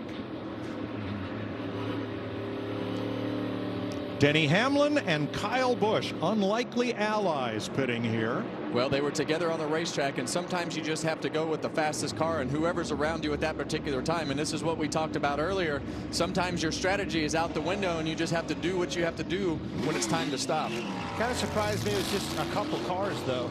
Justin Haley pitted with them, but it took them a while to get the fuel can connected to Haley. This time. Here they come. That's the Ford boys. No mistakes. Joey Logano, Brad Keselowski peel off. That's Josh Berry, Ryan Preece, David Reagan, Ryan Blaney trying to muscle up through 5 wide. They come to the timing line. Well, and we saw exactly what Brad Keselowski was talking about with Joey Logano. Look at that lead that he has on those guys, and that all came in the braking zone.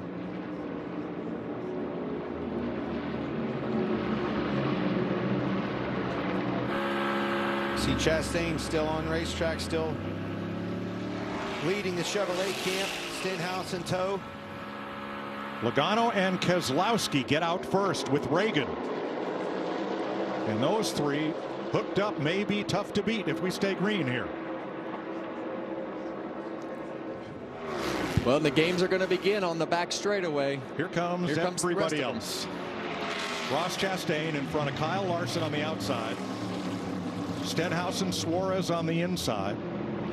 William Byron, Alex Bowman, Chase Elliott, all the Hendrick cars. And Anthony Alfredo.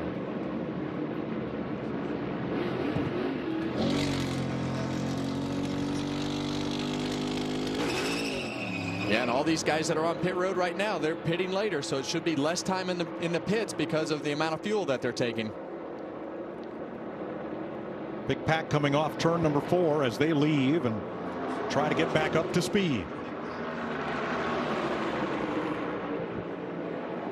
You see the Ford camp right there in your screen, folks. Got a good chain going. Yep. Getting up through the, but there is a huge pack behind them coming. Logano, Keselowski, Reagan, Blaney, and more. If that outside lane stays open, they're just going to inhale this whole field because they are at speed. You see all three groups right there connecting, merging in one. Logano drops to the inside, trying to sniff a draft from the Toyotas ahead of him. Back to the outside. Well, and that's all that momentum that you have with the more speed because you've been out there long, and you see Kyle Larson do a great job. That's exactly what they needed to do. Kyle Larson and William Byron staggered themselves, and Joey Logano and Brad Keselowski have to weave in and out like you're going through a set of cones. You see Chastain, they were the last ones to pit. So far, so good. They were able to make those blocks. Logano, can they hold him back? Chastain's going to have to slow him down, and he does. Stenhouse, not so much. Boy, Logano and Keselowski are going to be a tough combination to beat. Well, they got beat right there because of some guts, and those guys putting those blocks on and slowed that line down because they did a way better job getting on and off of pit road and had those guys beat by a fair amount of time, and that all came from defense with those Chevrolets. Stenhouse leads the inside, Chastain the outside.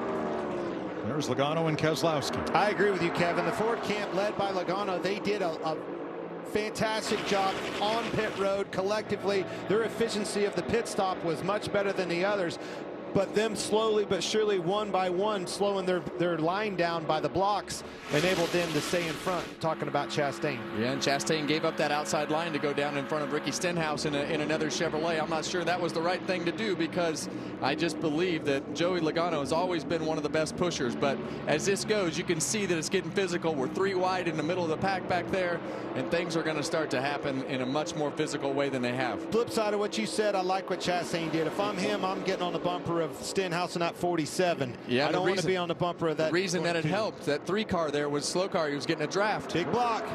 Pulled Chastain up front top with a block. Logano. They're going to get 3 wide here, stacking them up. That was close. Yeah, 3 wide mid-pack on back. Now Stenhouse to the lead. Last year's Daytona 500 winner. And Suarez leading the inside group. Chevrolet is to the front. Well, if you like pack racing, Sunday, the NASCAR Cup Series heads to Atlanta for more high-speed action. It's the Ambetter Health 400. It kicks off with pre-race at 2 Eastern and the green flag at 3, and it's only on Fox and the Fox Sports app. More of the same. Well, now we see Daniel Suarez at the front of the racetrack. So this is going to continue changing as we go through all these shifts and blocks and everything that's getting ready to happen. Well, it all happened on that outside. Chastain made a move. Stenhouse was slow to the block, didn't get up in front of them, got them bottled up. Got them 3 wide. That was close.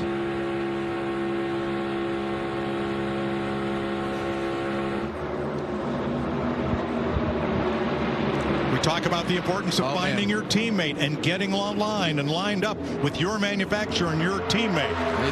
It's getting ready to get ugly here, boys. Last year, the top 7 positions in the Daytona 500, 7 different teams in the top 7 spots. Chase Elliott to the front. Bold move on the outside of his teammate Byron. It was so tight off of 2 there, Kevin.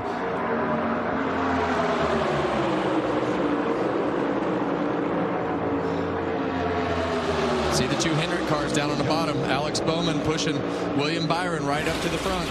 And Chevrolets now controlling all 3 lanes. Yeah, and right now the control is kind of out the window because they are just pushing and shoving to try to get all the way to the front, and the pushes just keep getting bigger and bigger. You see the flames coming out of Eric Jones' car there in the 43. And we're told that Bubba Wallace, 2-time Daytona 500 runner-up, is going to have to stop. They didn't get enough fuel to make it to the finish. 3 wide. This energy back there forward. I look back 4 rows back. You see Reddick back there in that black and yellow car. Right in there. Calamity, buddy. It is coming. You can feel the intensity really ratcheting up right here. I'm with you, Clint. The Toyotas kind of scattered between the lanes, not really together. But look on the high side, 22-6-12. Those 3 Fords together, all proven winners. Logano, Keselowski, Blaney. If they can get to the front, they could be tough to deal with.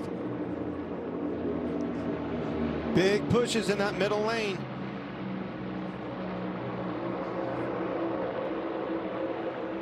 Well, we see the top lane surge with a good push, and that middle lane they had big pushes, but they just got all squirrely there and checked the momentum up. But Ross Chastain is putting his car right where he needs to be to keep those guys behind there. And what Joey Logano is going to do is try to shove him out there too far so he can give himself some space to try to sneak underneath him. That's exactly right. And take Keselowski, but Keselowski moved him out of the way. Here comes Brad to the outside.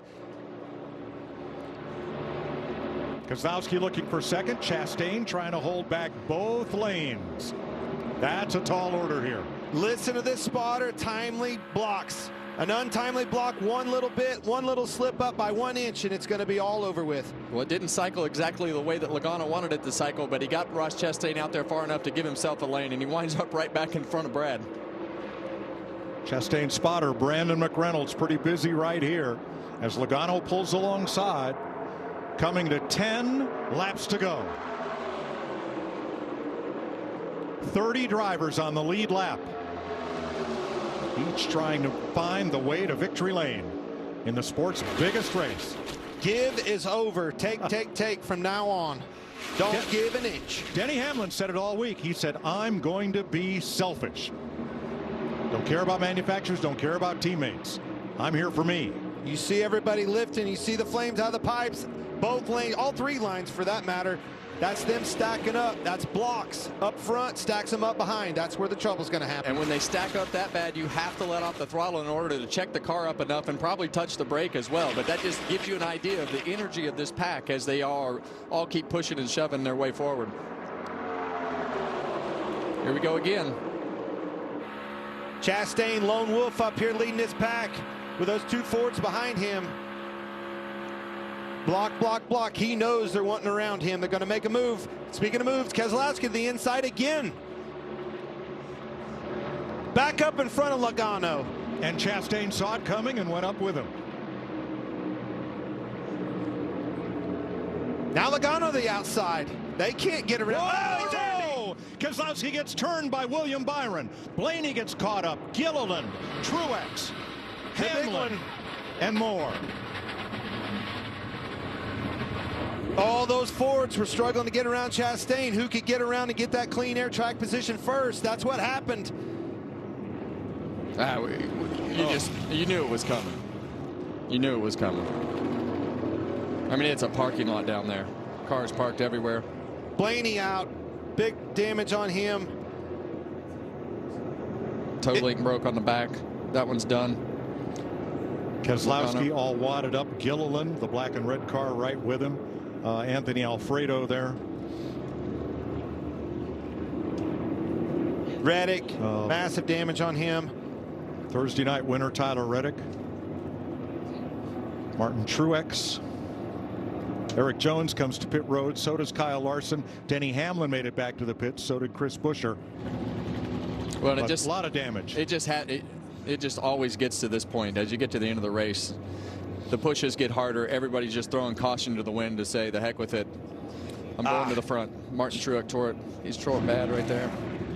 Well, Chastain, I mean, I'd say he was a lone wolf up there. He was throwing blocks left and right, and they were making moves. It was Alex Bowman with a push into William Byron that did not go well. But it was the movement in front of them started stacking those guys up. Yeah, when they get to blocking and moving out of line, those bump drafts just become misaligned, and all that energy going forward, they can't stop it, and they wind up running into the back of each other, misaligned, and they wreck, just like they did right there. Chase Briscoe, the Mahindra Tractors cam, as he said stopped. Eric Jones, Ryan Blaney. That's where it ended. Here's some audio from William Byron. Yeah, I think we just got crossed up there, like the 6 and the 1 were changing lanes a bunch, and I was getting pushed. Yeah, and that's exactly what we just mentioned. So let's take a look at it. Yeah, and you're going to see William Byron right here. Oh, we got. Actually, all three of those. Yeah, that's a pretty good. All three of those. I'm glad you hit that. And you see Alex Bowman up the racetrack, and then they start zigging and zagging here. And well, obviously, William Byron and Bowman, that's where it ended up. But the movement from the 6 and the 22, jockeying for position, trying to outduel one another to that position of passing Chastain, that's what stacked all those guys up and got them in trouble. Those guys were going for it. Chastain was holding them up. You saw the 6 go to the bottom. You saw the 22 go to the outside. The race was on, and unfortunately those guys behind him. This gives you a much better view right there. You see the 24 car just being pushed, and sometimes you're not aligned, and you know you're not lifting, and that car gets to moving around, and you hope it works out, and it just didn't work out right here. We saw this same scenario playing out at the duels the other night when Blaney got in a wreck. You really can't pin it on anybody. It's hard racing, everybody going for it, but when those cars move in front of them, it slows the energy down. Let's ride with Alex Bowman.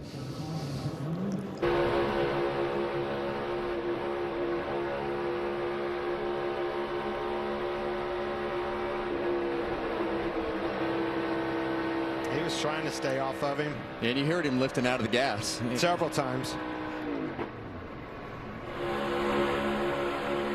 This probably tells the other part of the story.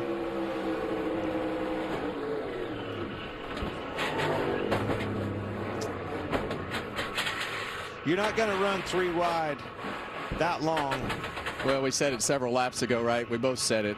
The way that the pushes were coming, it was just a matter of time before this happened. And with the energy and everything that there is right now, it's just too much for the cars to handle to go straight. And that was a classic example of just getting shoved a little bit too hard and getting out of shape, and it's not time to lift. Here's Denny Hamlin.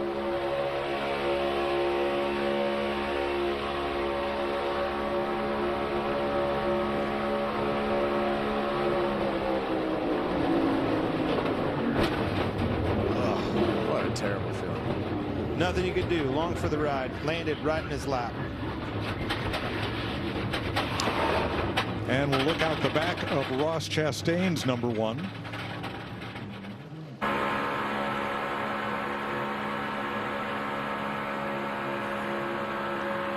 Oh.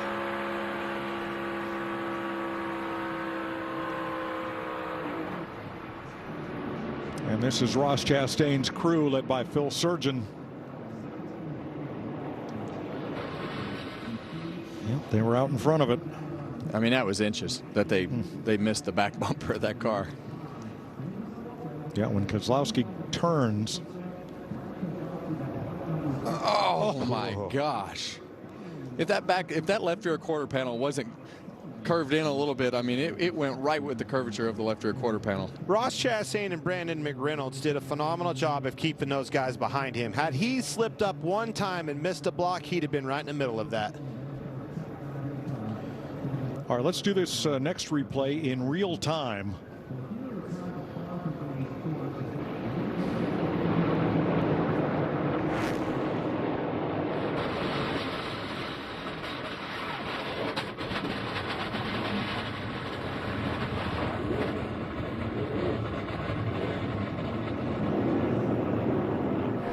Chase Briscoe, the Mahindra tractor cam.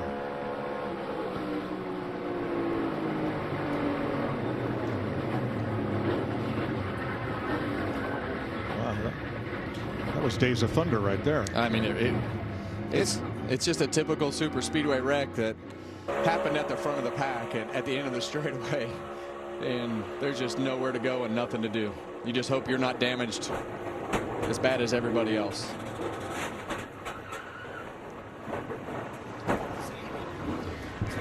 Now, the driver's not just there along for the ride. Let's watch Daniel Suarez.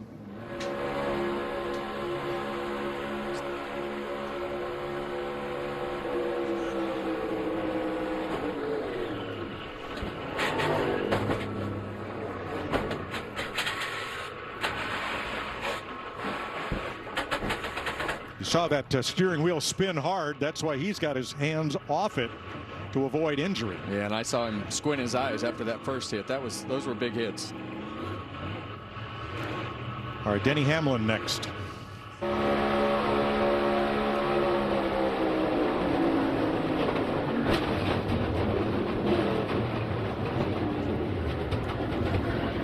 Yeah, those hits are coming from behind the car, and those are the worst hits in this car as you're getting rear-ended. And you see his head fly forward. Those are actually coming from the back of the car. Some of them are from the front, but the first couple shots are from the back of the car, and that's just the violence of the wrecks that happen in this vehicle.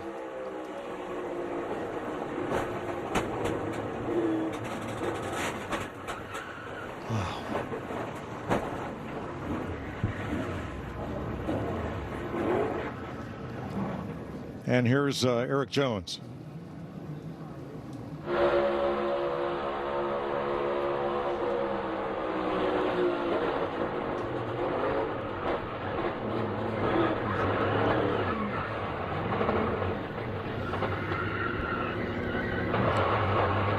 Never stopped driving. No, he'd drive it all the way, but I like the way he had it hands on the wheel where he couldn't get a thumb or a finger caught in the spokes if that thing hooked around on him. Yeah, foot on the throttle too. He was wheeling it.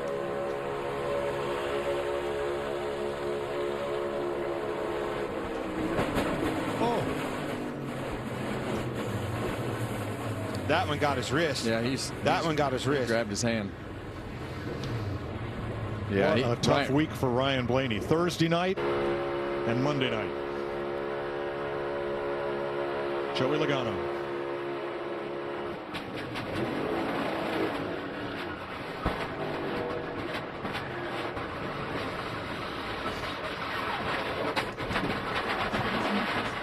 You see how quick they want to get their hands off the wheels with these rack and pinion steerings, Kevin. Tell us how much stronger that is than what it used to be. Yeah, and that's the reason that you see a lot more of these guys take their hands off the wheel, because the rack will just jerk your hands out, and if your thumbs are in there, it'll break them. We saw Ryan Blaney grab his wrist there. Eric Jones, he held onto the wheel, but he holds the wheel with his thumbs up on top of the wheel. A lot of guys do not. They hold their thumb around the wheel, and the spokes will literally rip your thumbs off and break them.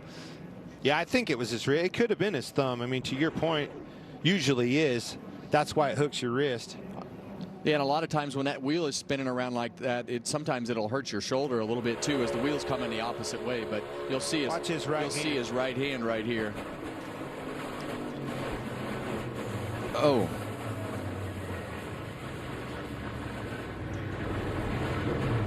Ryan's ready to get out of here. He's ready to go home. Yes. Todd Gilliland, the last driver to climb from his car on the backstretch. Everyone whose car could not be driven back to pit road climbed out and is okay. Walked to the ambulance to be taken to the infield care center and checked out. 18 cars in all involved in this pileup at the end of the back straightaway, which is now the world's fastest salvage yard. You knew it was coming. That energy was building. At the end of the Daytona 500. No more take or no more give. It was all take, and unfortunately wiped a bunch of them out, Kevin. Well, now it's just a matter of how many of these guys are wrecked really bad and who's not wrecked bad enough to be done. Even if you're not wrecked bad enough to be done, it's it's good to salvage some of those positions. But man, we got a ton of really big names on this list. Now, not all of these cars are out of the race. That's Roughly half of them have made it back to pit road, but with the red flag out, no work is allowed to be done on these cars until the red is lifted and the yellow flag resumes. So cars that were either undamaged or chose not to stop prior to pit road being opened are lined up here on the back straightaway. And as soon as the track is clean enough to resume competition, the yellow will come out, pit road will be opened, and they'll get serviced. Let's go down to pit road. Jamie Little. Bill Surgeon is the crew chief for Ross Chastain, the leader. Haven't talked about Ross a whole lot tonight, and here we are, 8 laps to go, and you guys are leading. How good is the car, and do you think that it's good enough to win this? Yeah, car's been strong all night. First stage, played the strategy right, had some good help, finished third. Second stage was a little quieter. We had dropped back to try to avoid some of the melee and never had an opportunity to really get back up into it. Finished in the teens. Stage 3, we played the strategy right. We positioned ourselves well. Never can tell what's going to happen from here. I expect another caution. But the car's been strong. The guys have done a great job on pit road, and we're looking forward to it. Well, Pitbull is one of the owners of this team. How cool would it be for Pitbull to be holding that Daytona 500 trophy? We'll find out soon, Mike. Thanks, Jamie. 4 Chevrolets in the top 5 right now. Austin Cindric, the only Ford. And the first Toyota is Christopher Bell in 6th. As we go through this scenario here and we see all these cars wrecked and now we see these cars sitting on pit road, Larry, can you explain to us the process that the DVP clock that they have to go through and everything that the rules require after you're wrecked? Yeah, Kevin, it's the damaged vehicle policy, and you basically have 7 minutes, and that minutes is accumulative, and it starts from the time you enter pit road to the time you exit pit road. And if you leave pit road and come back around, the clock doesn't reset. It continues to pick up and running. And at a super speedway, you have to have things like the rear bumper in place. You have to have the door panels in place, the deck lid, the rear spoiler. A lot of things that has to still be on that car and functional. All the flaps, hood flaps, roof flaps, all those things still have to be functional, and that has to all be done in a total time of 7 minutes, including entering and exiting pit road. Thanks, Larry. Let's go to the Advent Health Care Center and join Josh Sims. Yeah, and Ryan Blaney checked and released from the Care Center. Ryan, we were here Thursday night, very frustrated after that. How does this wreck compare? How is the risk and the emotions?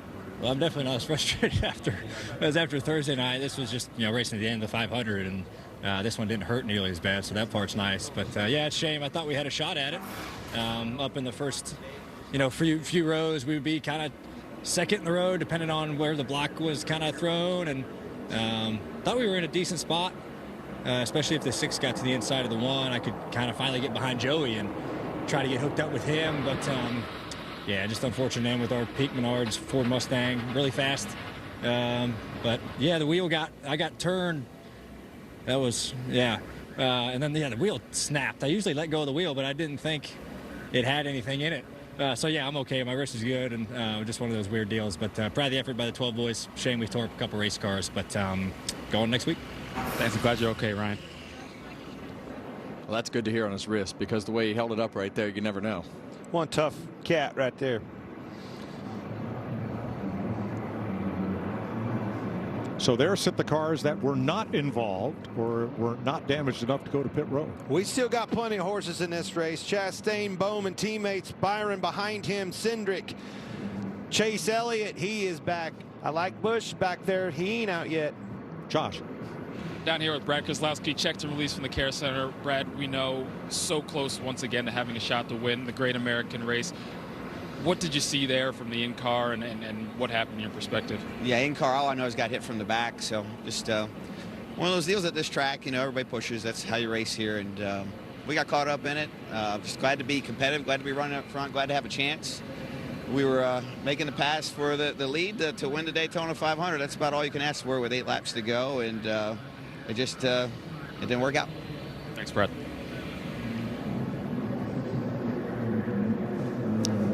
Brad and Joey going for it. I mean, that's what it is. That's what you want. You want your best drivers going for the biggest race of the year. They were going for it. Unfortunately, just didn't work out. And every one of them will be back behind the wheel and ready to try to win next Sunday in Atlanta.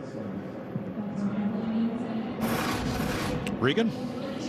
Well, Chase Elliott's crew chief Alan Gustafson, you got your driver in position now. You've been up front today. You've been in the middle today. You've been all over the racetrack.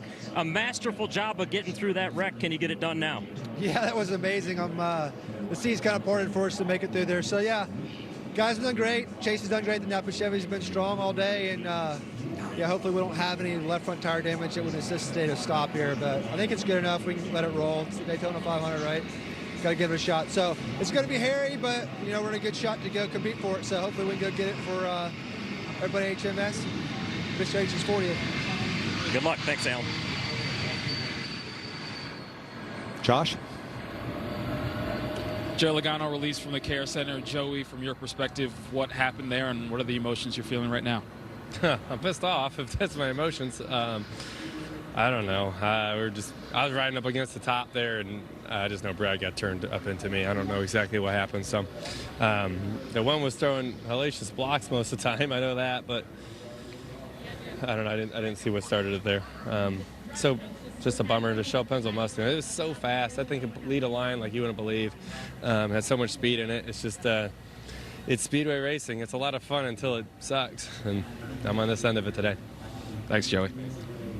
Joey Logano started from the pole, led 45 laps tonight, more than any other driver, and arguably had the best car here tonight. Well, he definitely led a bunch of laps and did everything he needed to do. You just sometimes, it's like I talked earlier, it's 50-50. Whether you make it, whether that just misses your back bumper like Ross Chastain, or it clips the back of it and wrecks you like it did Joey Logano. Just go through those cycles and waves of being on both sides of it. Might be my favorite quote ever. A lot of fun till it sucks. Yeah. The big one happens at Daytona. We are under the red flag with 8 laps to go.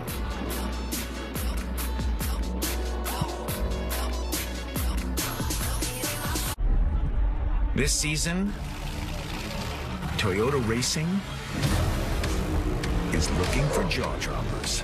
Break for Martin Truex right there, the fastest lap of the day. Iron stomachs that can stand the pressure. And quick draw thumbs that leave their own smoke trail. So hold on tight and strap yourself in. This season, we want you. Join us at Toyota Racing. That's my team out there. If our network goes down, lives are at stake. Our comms have to work. Or the mission won't. That's why we partner with Verizon Frontline, the network that truly prioritizes first responders. So we don't worry about getting through. And they're the most reliable 5G network in America. Out here, reliability is everything. Extreme or routine, Verizon Frontline delivers. The #1 network choice in public safety. Learn more. It's your mission. It's your Verizon. If you have chronic kidney disease, you can reduce the risk of kidney failure with Farxiga, because there are places you'd rather be. Farxiga can cause serious side effects, including ketoacidosis that may be fatal, dehydration, urinary tract or genital yeast infections, and low blood sugar. A rare life-threatening bacterial infection in the skin of the perineum could occur. Stop taking Farxiga and call your doctor right away if you have symptoms of this infection, an allergic reaction, or ketoacidosis. Wendy's breakfast 2 for $3 is so good, the crew is giving every combination code names. Bis squared. Egg and cheese biscuit and sausage biscuit. 2 biscuits. I'm impressed Tyler knew what squaring was. Mathlutes? No matter what you call it, choose wisely. Choose Wendy's breakfast 2 for $3. All the parts you need at the prices you want. Guaranteed to fit every time. So you can keep your ride or die alive.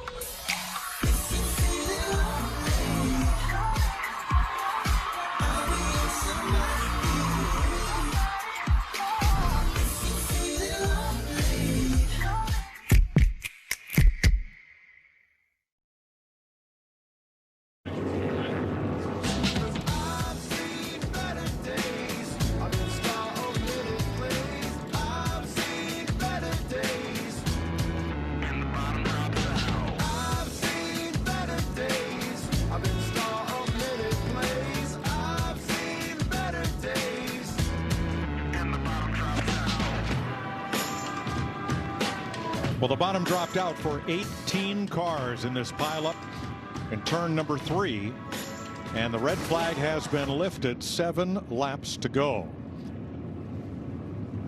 Aerial coverage provided by Goodyear, powering the race from green to checkered flag and every mile in between. Goodyear, more driven. Well, after all that, Hendrick Motorsports has 3 cars in the top 5. Rick Hendrick started his team 40 years ago today with 5 employees in a 5,000 square foot rented shop.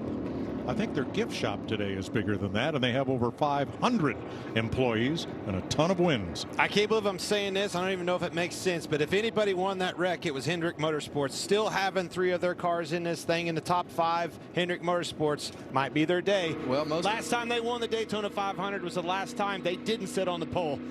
Oh, by the way, didn't sit on the pole this year. And they are not pitting. Well, we see a whole bunch of cars pitting. No, the 300 cars that are in that. No. Are not. But yes. Yeah, we see a whole. I'm surprised, like you, that so many are pitting. But I think a lot of them probably slid their tires trying to. Either they were spinning in the wreck or trying to slow up so hard that they slid the tires under the wreck. So they went through a lot of debris and different things. So everybody just wants to keep it clean and put some tires on. And if you don't have that track position up front, why not? Might as well make sure that no flat tires, no damage. Let's get back out there. 6 laps to go in the Daytona 500. Oh! Teammates! Around they go in a hard crash. Daytona 500, are you kidding me? This one sucks when you're that close. Austin Cindric, the winner of the Daytona 500. Second's the worst, man. He's so close. Ricky Stenhouse Jr., Daytona 500 winner. Go! You're all mine. There ain't two ways around it. There ain't no trying about it. I'm all yours.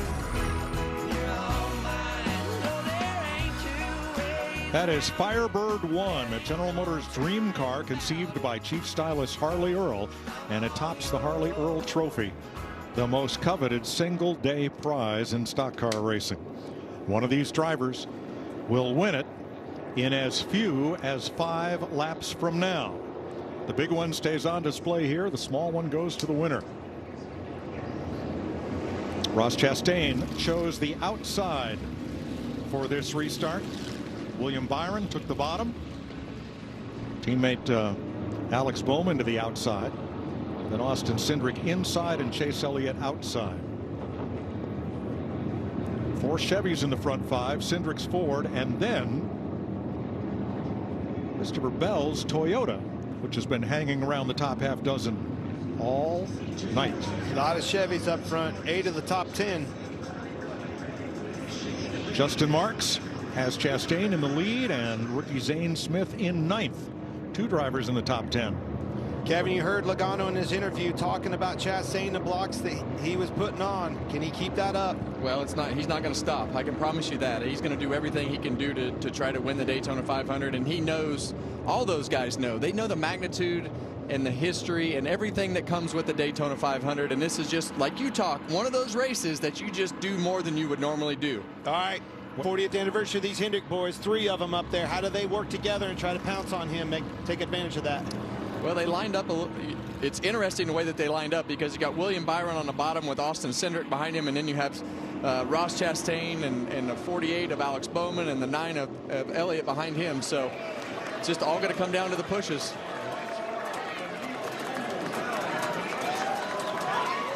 Only one driver in the top 10 has been to Daytona 500 victory lane, and that's Austin Cindric.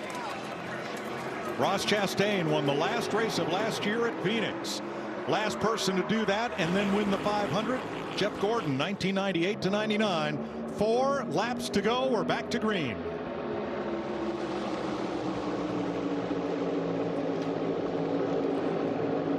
See that top row, really everybody's formed up good, and I think as we just saw that huge wreck, I don't think that's going to keep any of those guys from pushing any harder than they were before. They're going to all keep pushing and shoving and trying to win this race.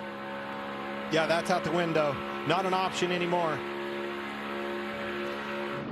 Strength in numbers, Chevrolet dominates the top 10 right now. Keep an eye on that rearview mirror. The energy is going to come from these pushes from behind. The accordion's going to be in effect. They're going to come fast. 7 of the top 10 are Camaros, with Cindric's Ford, Bell, and Nemechek in Toyotas.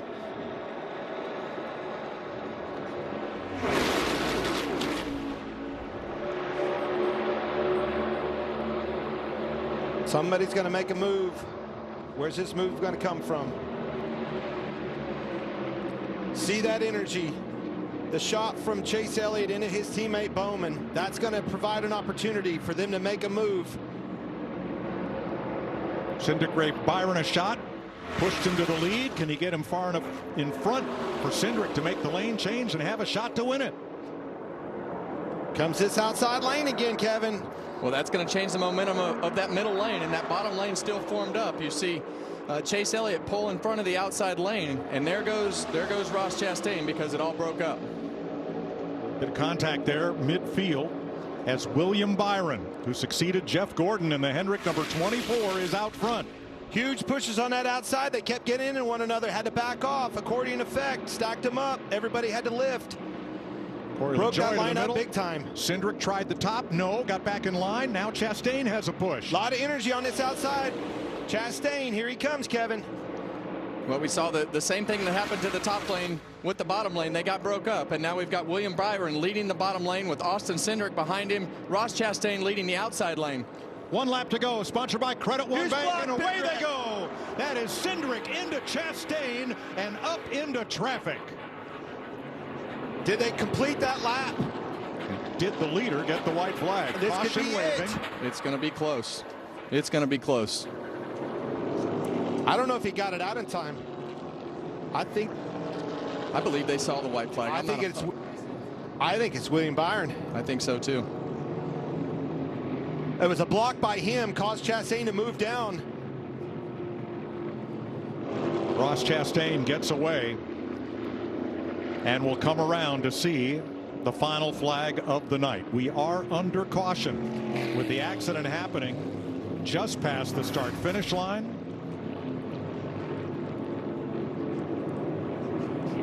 Austin Cindric going for a wild ride here, as did Ross Chastain. You see the light on, you see Bowman ahead of Byron right there, but need to back it up and see this again.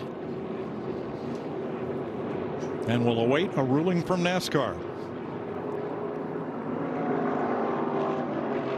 Regardless, if it's going to be those two, you see the checkered flag out. It's a Hendrick Motorsports win. The question is, who won it for him?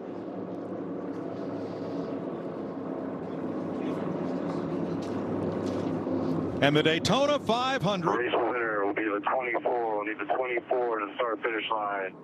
Goes to victory lane. William Byron from Charlotte, North Carolina. Rudy Fugle, his crew chief. You won? Yes, we won. Unbelievable. 40 years to the day, Hendrick Motorsports goes 1-2 at the Daytona 500. Oh, yeah, boys. Oh. Byron's last win came at Texas in September. It's his 11th career win. Started out playing video games, racing on his computer. Says, Dad, I want to try this. Oh. They came to Charlotte and hopped in legend cars. He started winning all the way to NASCAR, won in Truck Series Xfinity Champion. Now, Daytona. Well, and you look at last year and everything that William Byron and this team were able to accomplish, and now to win the Daytona 500. These guys are for real. I love the progression that William Byron has made as a driver with his team, and here they are again. Huge year for William Byron last year. He just keeps the momentum up, keeps getting better. How about the 24 in victory lane at Daytona again? What a ride. What a finish. That was wild. It was so close to the start-finish line, I couldn't tell if they got to it or not. We know it's official. Obviously, it was. 1-2 finish for Hendrick Motorsports. You can't script it any better than that, folks.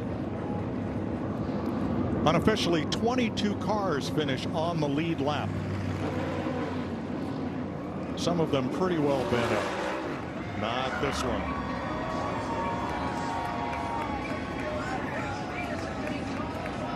A few battle scars from the way the day went along, and he didn't trigger the big one, but was involved in it. Got turned into Brad Keselowski. Well, just some advice. I would stay out of the grass. We want to see some burnouts. Please don't get stuck. He's going to go right out there across the Daytona. I don't blame him. That's where I'd want to park it. Byron had never finished better than 21st in the 500, scoring Rick Hendrick's 302nd NASCAR Cup Series win, and the 9th for Hendrick Motorsports, tying them with Petty Enterprises for the most 500 wins. Richard Petty won 7. Lee Petty, Pete Hamilton went to victory lane for that North Carolina-based team.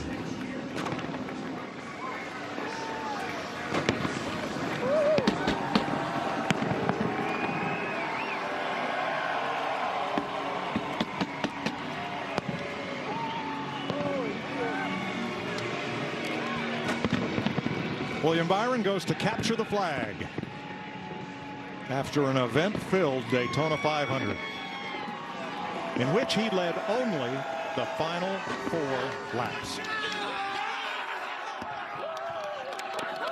They came with a different plan, and boy, did it pay off for them. Hendrick Motorsports. On the finish of the race, instead of going back to look at scoring loops, the race ends at the moment of caution.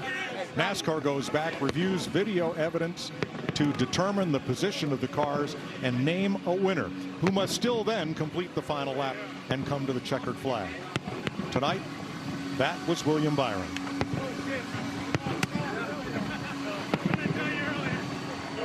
He becomes a record 6th different driver to win the 500 for Hendrick Motorsports. Jamie Little, trackside. And William Byron at 26 years old, you've worked so hard in such a short period of time. How does Daytona 500 champion sound to you right now? It sounds really damn good. It's just thanks to an awesome crowd coming out. I have so many emotions. Obviously hate what happened on the backstretch. I just got pushed and got sideways, but just so proud of this team, whole Exalta team, 40th anniversary to the day on Monday. So just extremely blessed and thankful for all the opportunities, and yeah, we just want to keep it going. We have a lot to prove this year, and this is a good start, obviously. And Daytona 500, it's freaking awesome. Let's go. William, you have not had a good track record here. Never even finished in the top 10. What was the difference here tonight in getting yourself positioned to be there at the end? I don't know, just really good strategy. We obviously laid back and tried to save fuel for most of the race, and we would get up there at the end of the stages and make some moves, and I see Boss Man coming up here, but yeah, just thankful for great power under the hood, all of our partners, Chevrolet, everybody that allows us to do this. And I'm just a kid from racing on computers and winning the Daytona 500. I can't believe it. I wish my dad was here. He's sick, but this is for him, man. We've been through so much, and we sat up in the grandstands together and watched the race. This is so freaking cool. Go see your boss right there, Mr. Hendrick, waiting for him.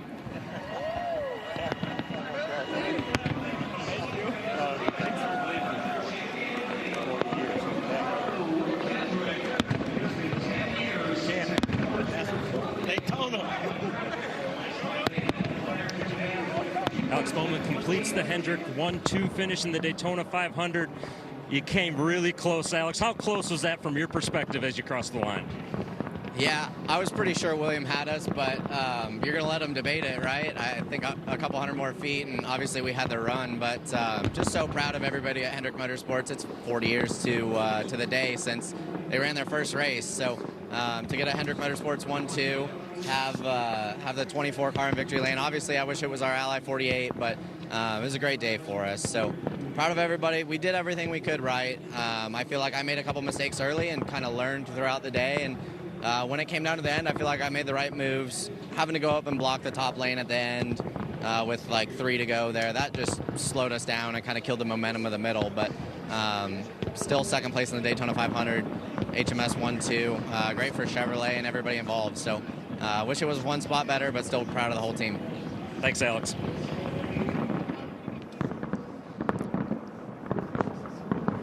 Chevrolet considered an underdog coming into the 500.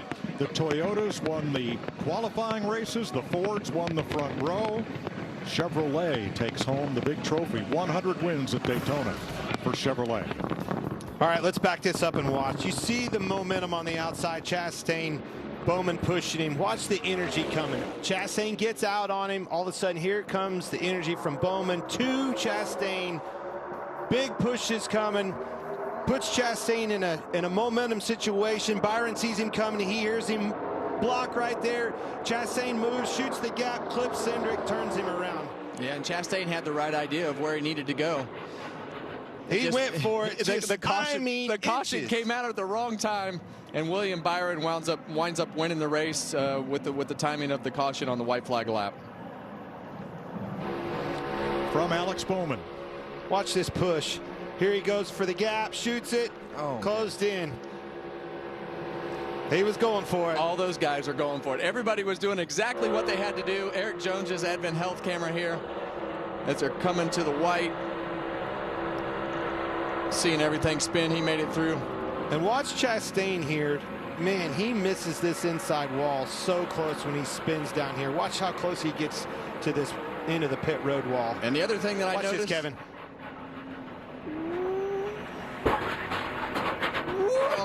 Just barely. But the thing I noticed from that camera angle and the sound, I never heard him lift. Nope. Not until he was in the grass. You ain't lifting the end of this race. Going for it. You think he's happy? Jeff Gordon, vice chair of Hendrick Motorsports. Ross Chastain is known for making the big move, the Hail Melon, the win last November at Phoenix. And he was probably one move away from winning the Daytona 500 tonight. It is William Byron and Hendrick Motorsports who get to celebrate the great American race.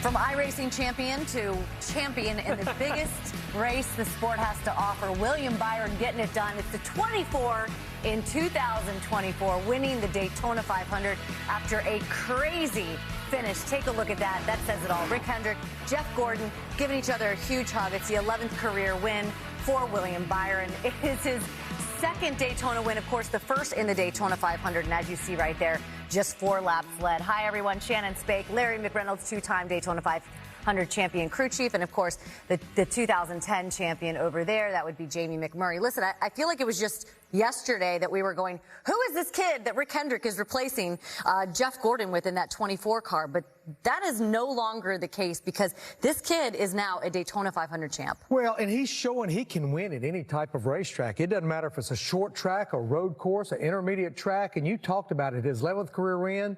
Yeah, he's won at Daytona before, and it was his very first career win in the summer race a few years ago. But to your point, now he is a Daytona 500 champion. Yeah, and I think if we just back up to last year, the 6 wins he had, he was the favorite heading into the playoffs. Probably a little disappointed he didn't win the championship, but I would say this would be the best consolation prize to that, being able to win the Daytona 500. And that moment he had where he met Rick Hendrick on the infield, that's a moment he'll never forget. 100%. It was a 1-2 finish for Hendrick Motorsports. Of course, Alex Bowman finishing second. Chase Elliott a little further back in 14th. He's with Josh Sims. Chase Elliott coming home 14th at the Daytona 500. How would you describe your night, the way things played out, and overall what it means for your organization to see a teammate win the Daytona 500? Yeah, really cool. Super happy for everybody at Hendrick Motorsports. Obviously, a lot of effort goes into this weekend, and to kick off the 40th season with a win like that, it's got to be a really big deal. So I'm happy for William, happy for the boss. Congrats to all the 24 guys. William was right in the ball game all day, and he did the best job there at the end, and that's when it pays. So proud of our effort. I thought we were nice to finish one, and I kind of made a mistake there, got indecisive on my lanes there on that last lap, and cost us a much better finish. I'm not sure if I could ever got to the front row, but certainly would have liked the opportunity at it. But nonetheless, it was, thought we executed the day pretty solid, and Hendrick Motorsports got a win, so not all bad. Thanks, Chase. It's a family sport, and we have seen that family, the Byron family, alongside William throughout his career. Mom Dana right there giving him a hug in victory lane. What a moment. We'll be right back. All racing along. We might have had to wait an extra day to get it done because of the rain in the Daytona area, but he's not unhappy about that. Celebrating in victory lane right now, winning for Rick Hendrick. It's now his 9th Daytona 500 victory. Jamie Little is with the boss. Happy people down here. Of course, we have Mr. Hendrick and his lovely wife, and we have Jeff Gordon. 40 years to the day, Rick. I mean, the memories, I can't even imagine that come back just seeing this young man go to victory lane on the anniversary. I'm telling you, you couldn't write the script any better. 24-24, and it's when we think about coming down here the first time, we didn't think we should be here. Felt so out of place, and to win this on our 40th to the day, it's just in time the record now. So that's awesome. And Jeff, I talked to you before the race. It had been 10 years since you guys won this race. You told me about this anniversary, how important it was. But I want to know what it's like seeing the 24 back in victory lane here. It's so cool. I mean, what this is going to do for this team, for Salta and all of our partners, and William Byron. I mean, he was already a superstar. He just went to another level being a superstar. I wasn't driving the car, but I feel like I was making every lap with him out there. It's just crazy to watch these guys do what they do and do it so well. And to watch them from this side of it, it makes me so happy, so proud. And we're going to celebrate. This is an amazing win, huge win. Daytona 500! I think it's safe to say it's going to be a big party for Hendrick Motorsports tonight, Shannon. I love Jeff Gordon celebrating any victory. Give that to me all day, every day. To the guys who had a front row seat for this entire event, let's go upstairs to Mike Joy. Well, this Daytona 500 came down to two short stories.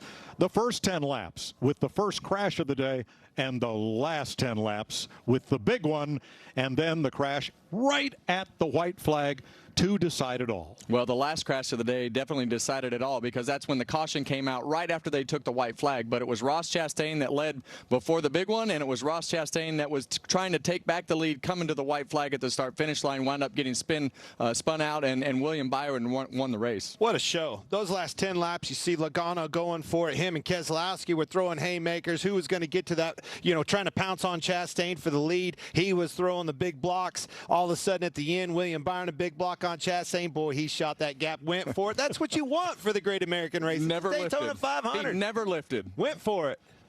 Well, your first Daytona 500 from this point of view. What do you think? It was intense. When we took the green flag, the hair stood up on my arms, and when they took the checkered flag, my heart was beating like I was driving the car. So it was exciting. I appreciate both of you guys and all of your help getting through this. It's been a great experience, and I can't wait for more. And now we'll roll it all together and head for Atlanta. Hey, much More like what we're going to see, That's this right. another plate track. So it's going to be wild. You know it is. It's Atlanta. Intense, wild, especially the end of stage 3 towards the end of that race. We were on the edge of our seats. I thought the exact same thing Harvick did. When they threw the green flag at the end, my heart, I thought, was going to come out of my chest, because you're so excited, that someone's life's getting ready to change, and it's William Byron's today. And I'm going to agree with Clint. If you liked what you saw today, Larry, we're heading to Atlanta. It's a very similar track. Yeah, it's a 1.5 mile track. It's a mile shorter than Daytona, but it has all that banking. This is the third year that we've run the new configuration, and they do drafting there. And by the way, the last time we were there in July, guess who won? William Byron in that 24 car. Larry Mack with the stats. He always comes prepared. I mean, we had to wait a while to get the Daytona 500 in, but it was well worth the wait. Congratulations, William Byron. Congratulations to Hendrick Motorsports and everybody as they celebrate this big event. America's Most Wanted is coming up next. And don't forget, the Xfinity Series race will be on 9 p.m. over on FS1 plus Race Hub. Don't miss us all week long, every weeknight on FS1 at 6 o'clock. Thanks for joining us for the Daytona 500. Join us the rest of the way on Fox Sports' coverage of NASCAR. We'll be here every Saturday and Sunday. See you then. Have a good night. Start your engine! The Daytona 500 is underway.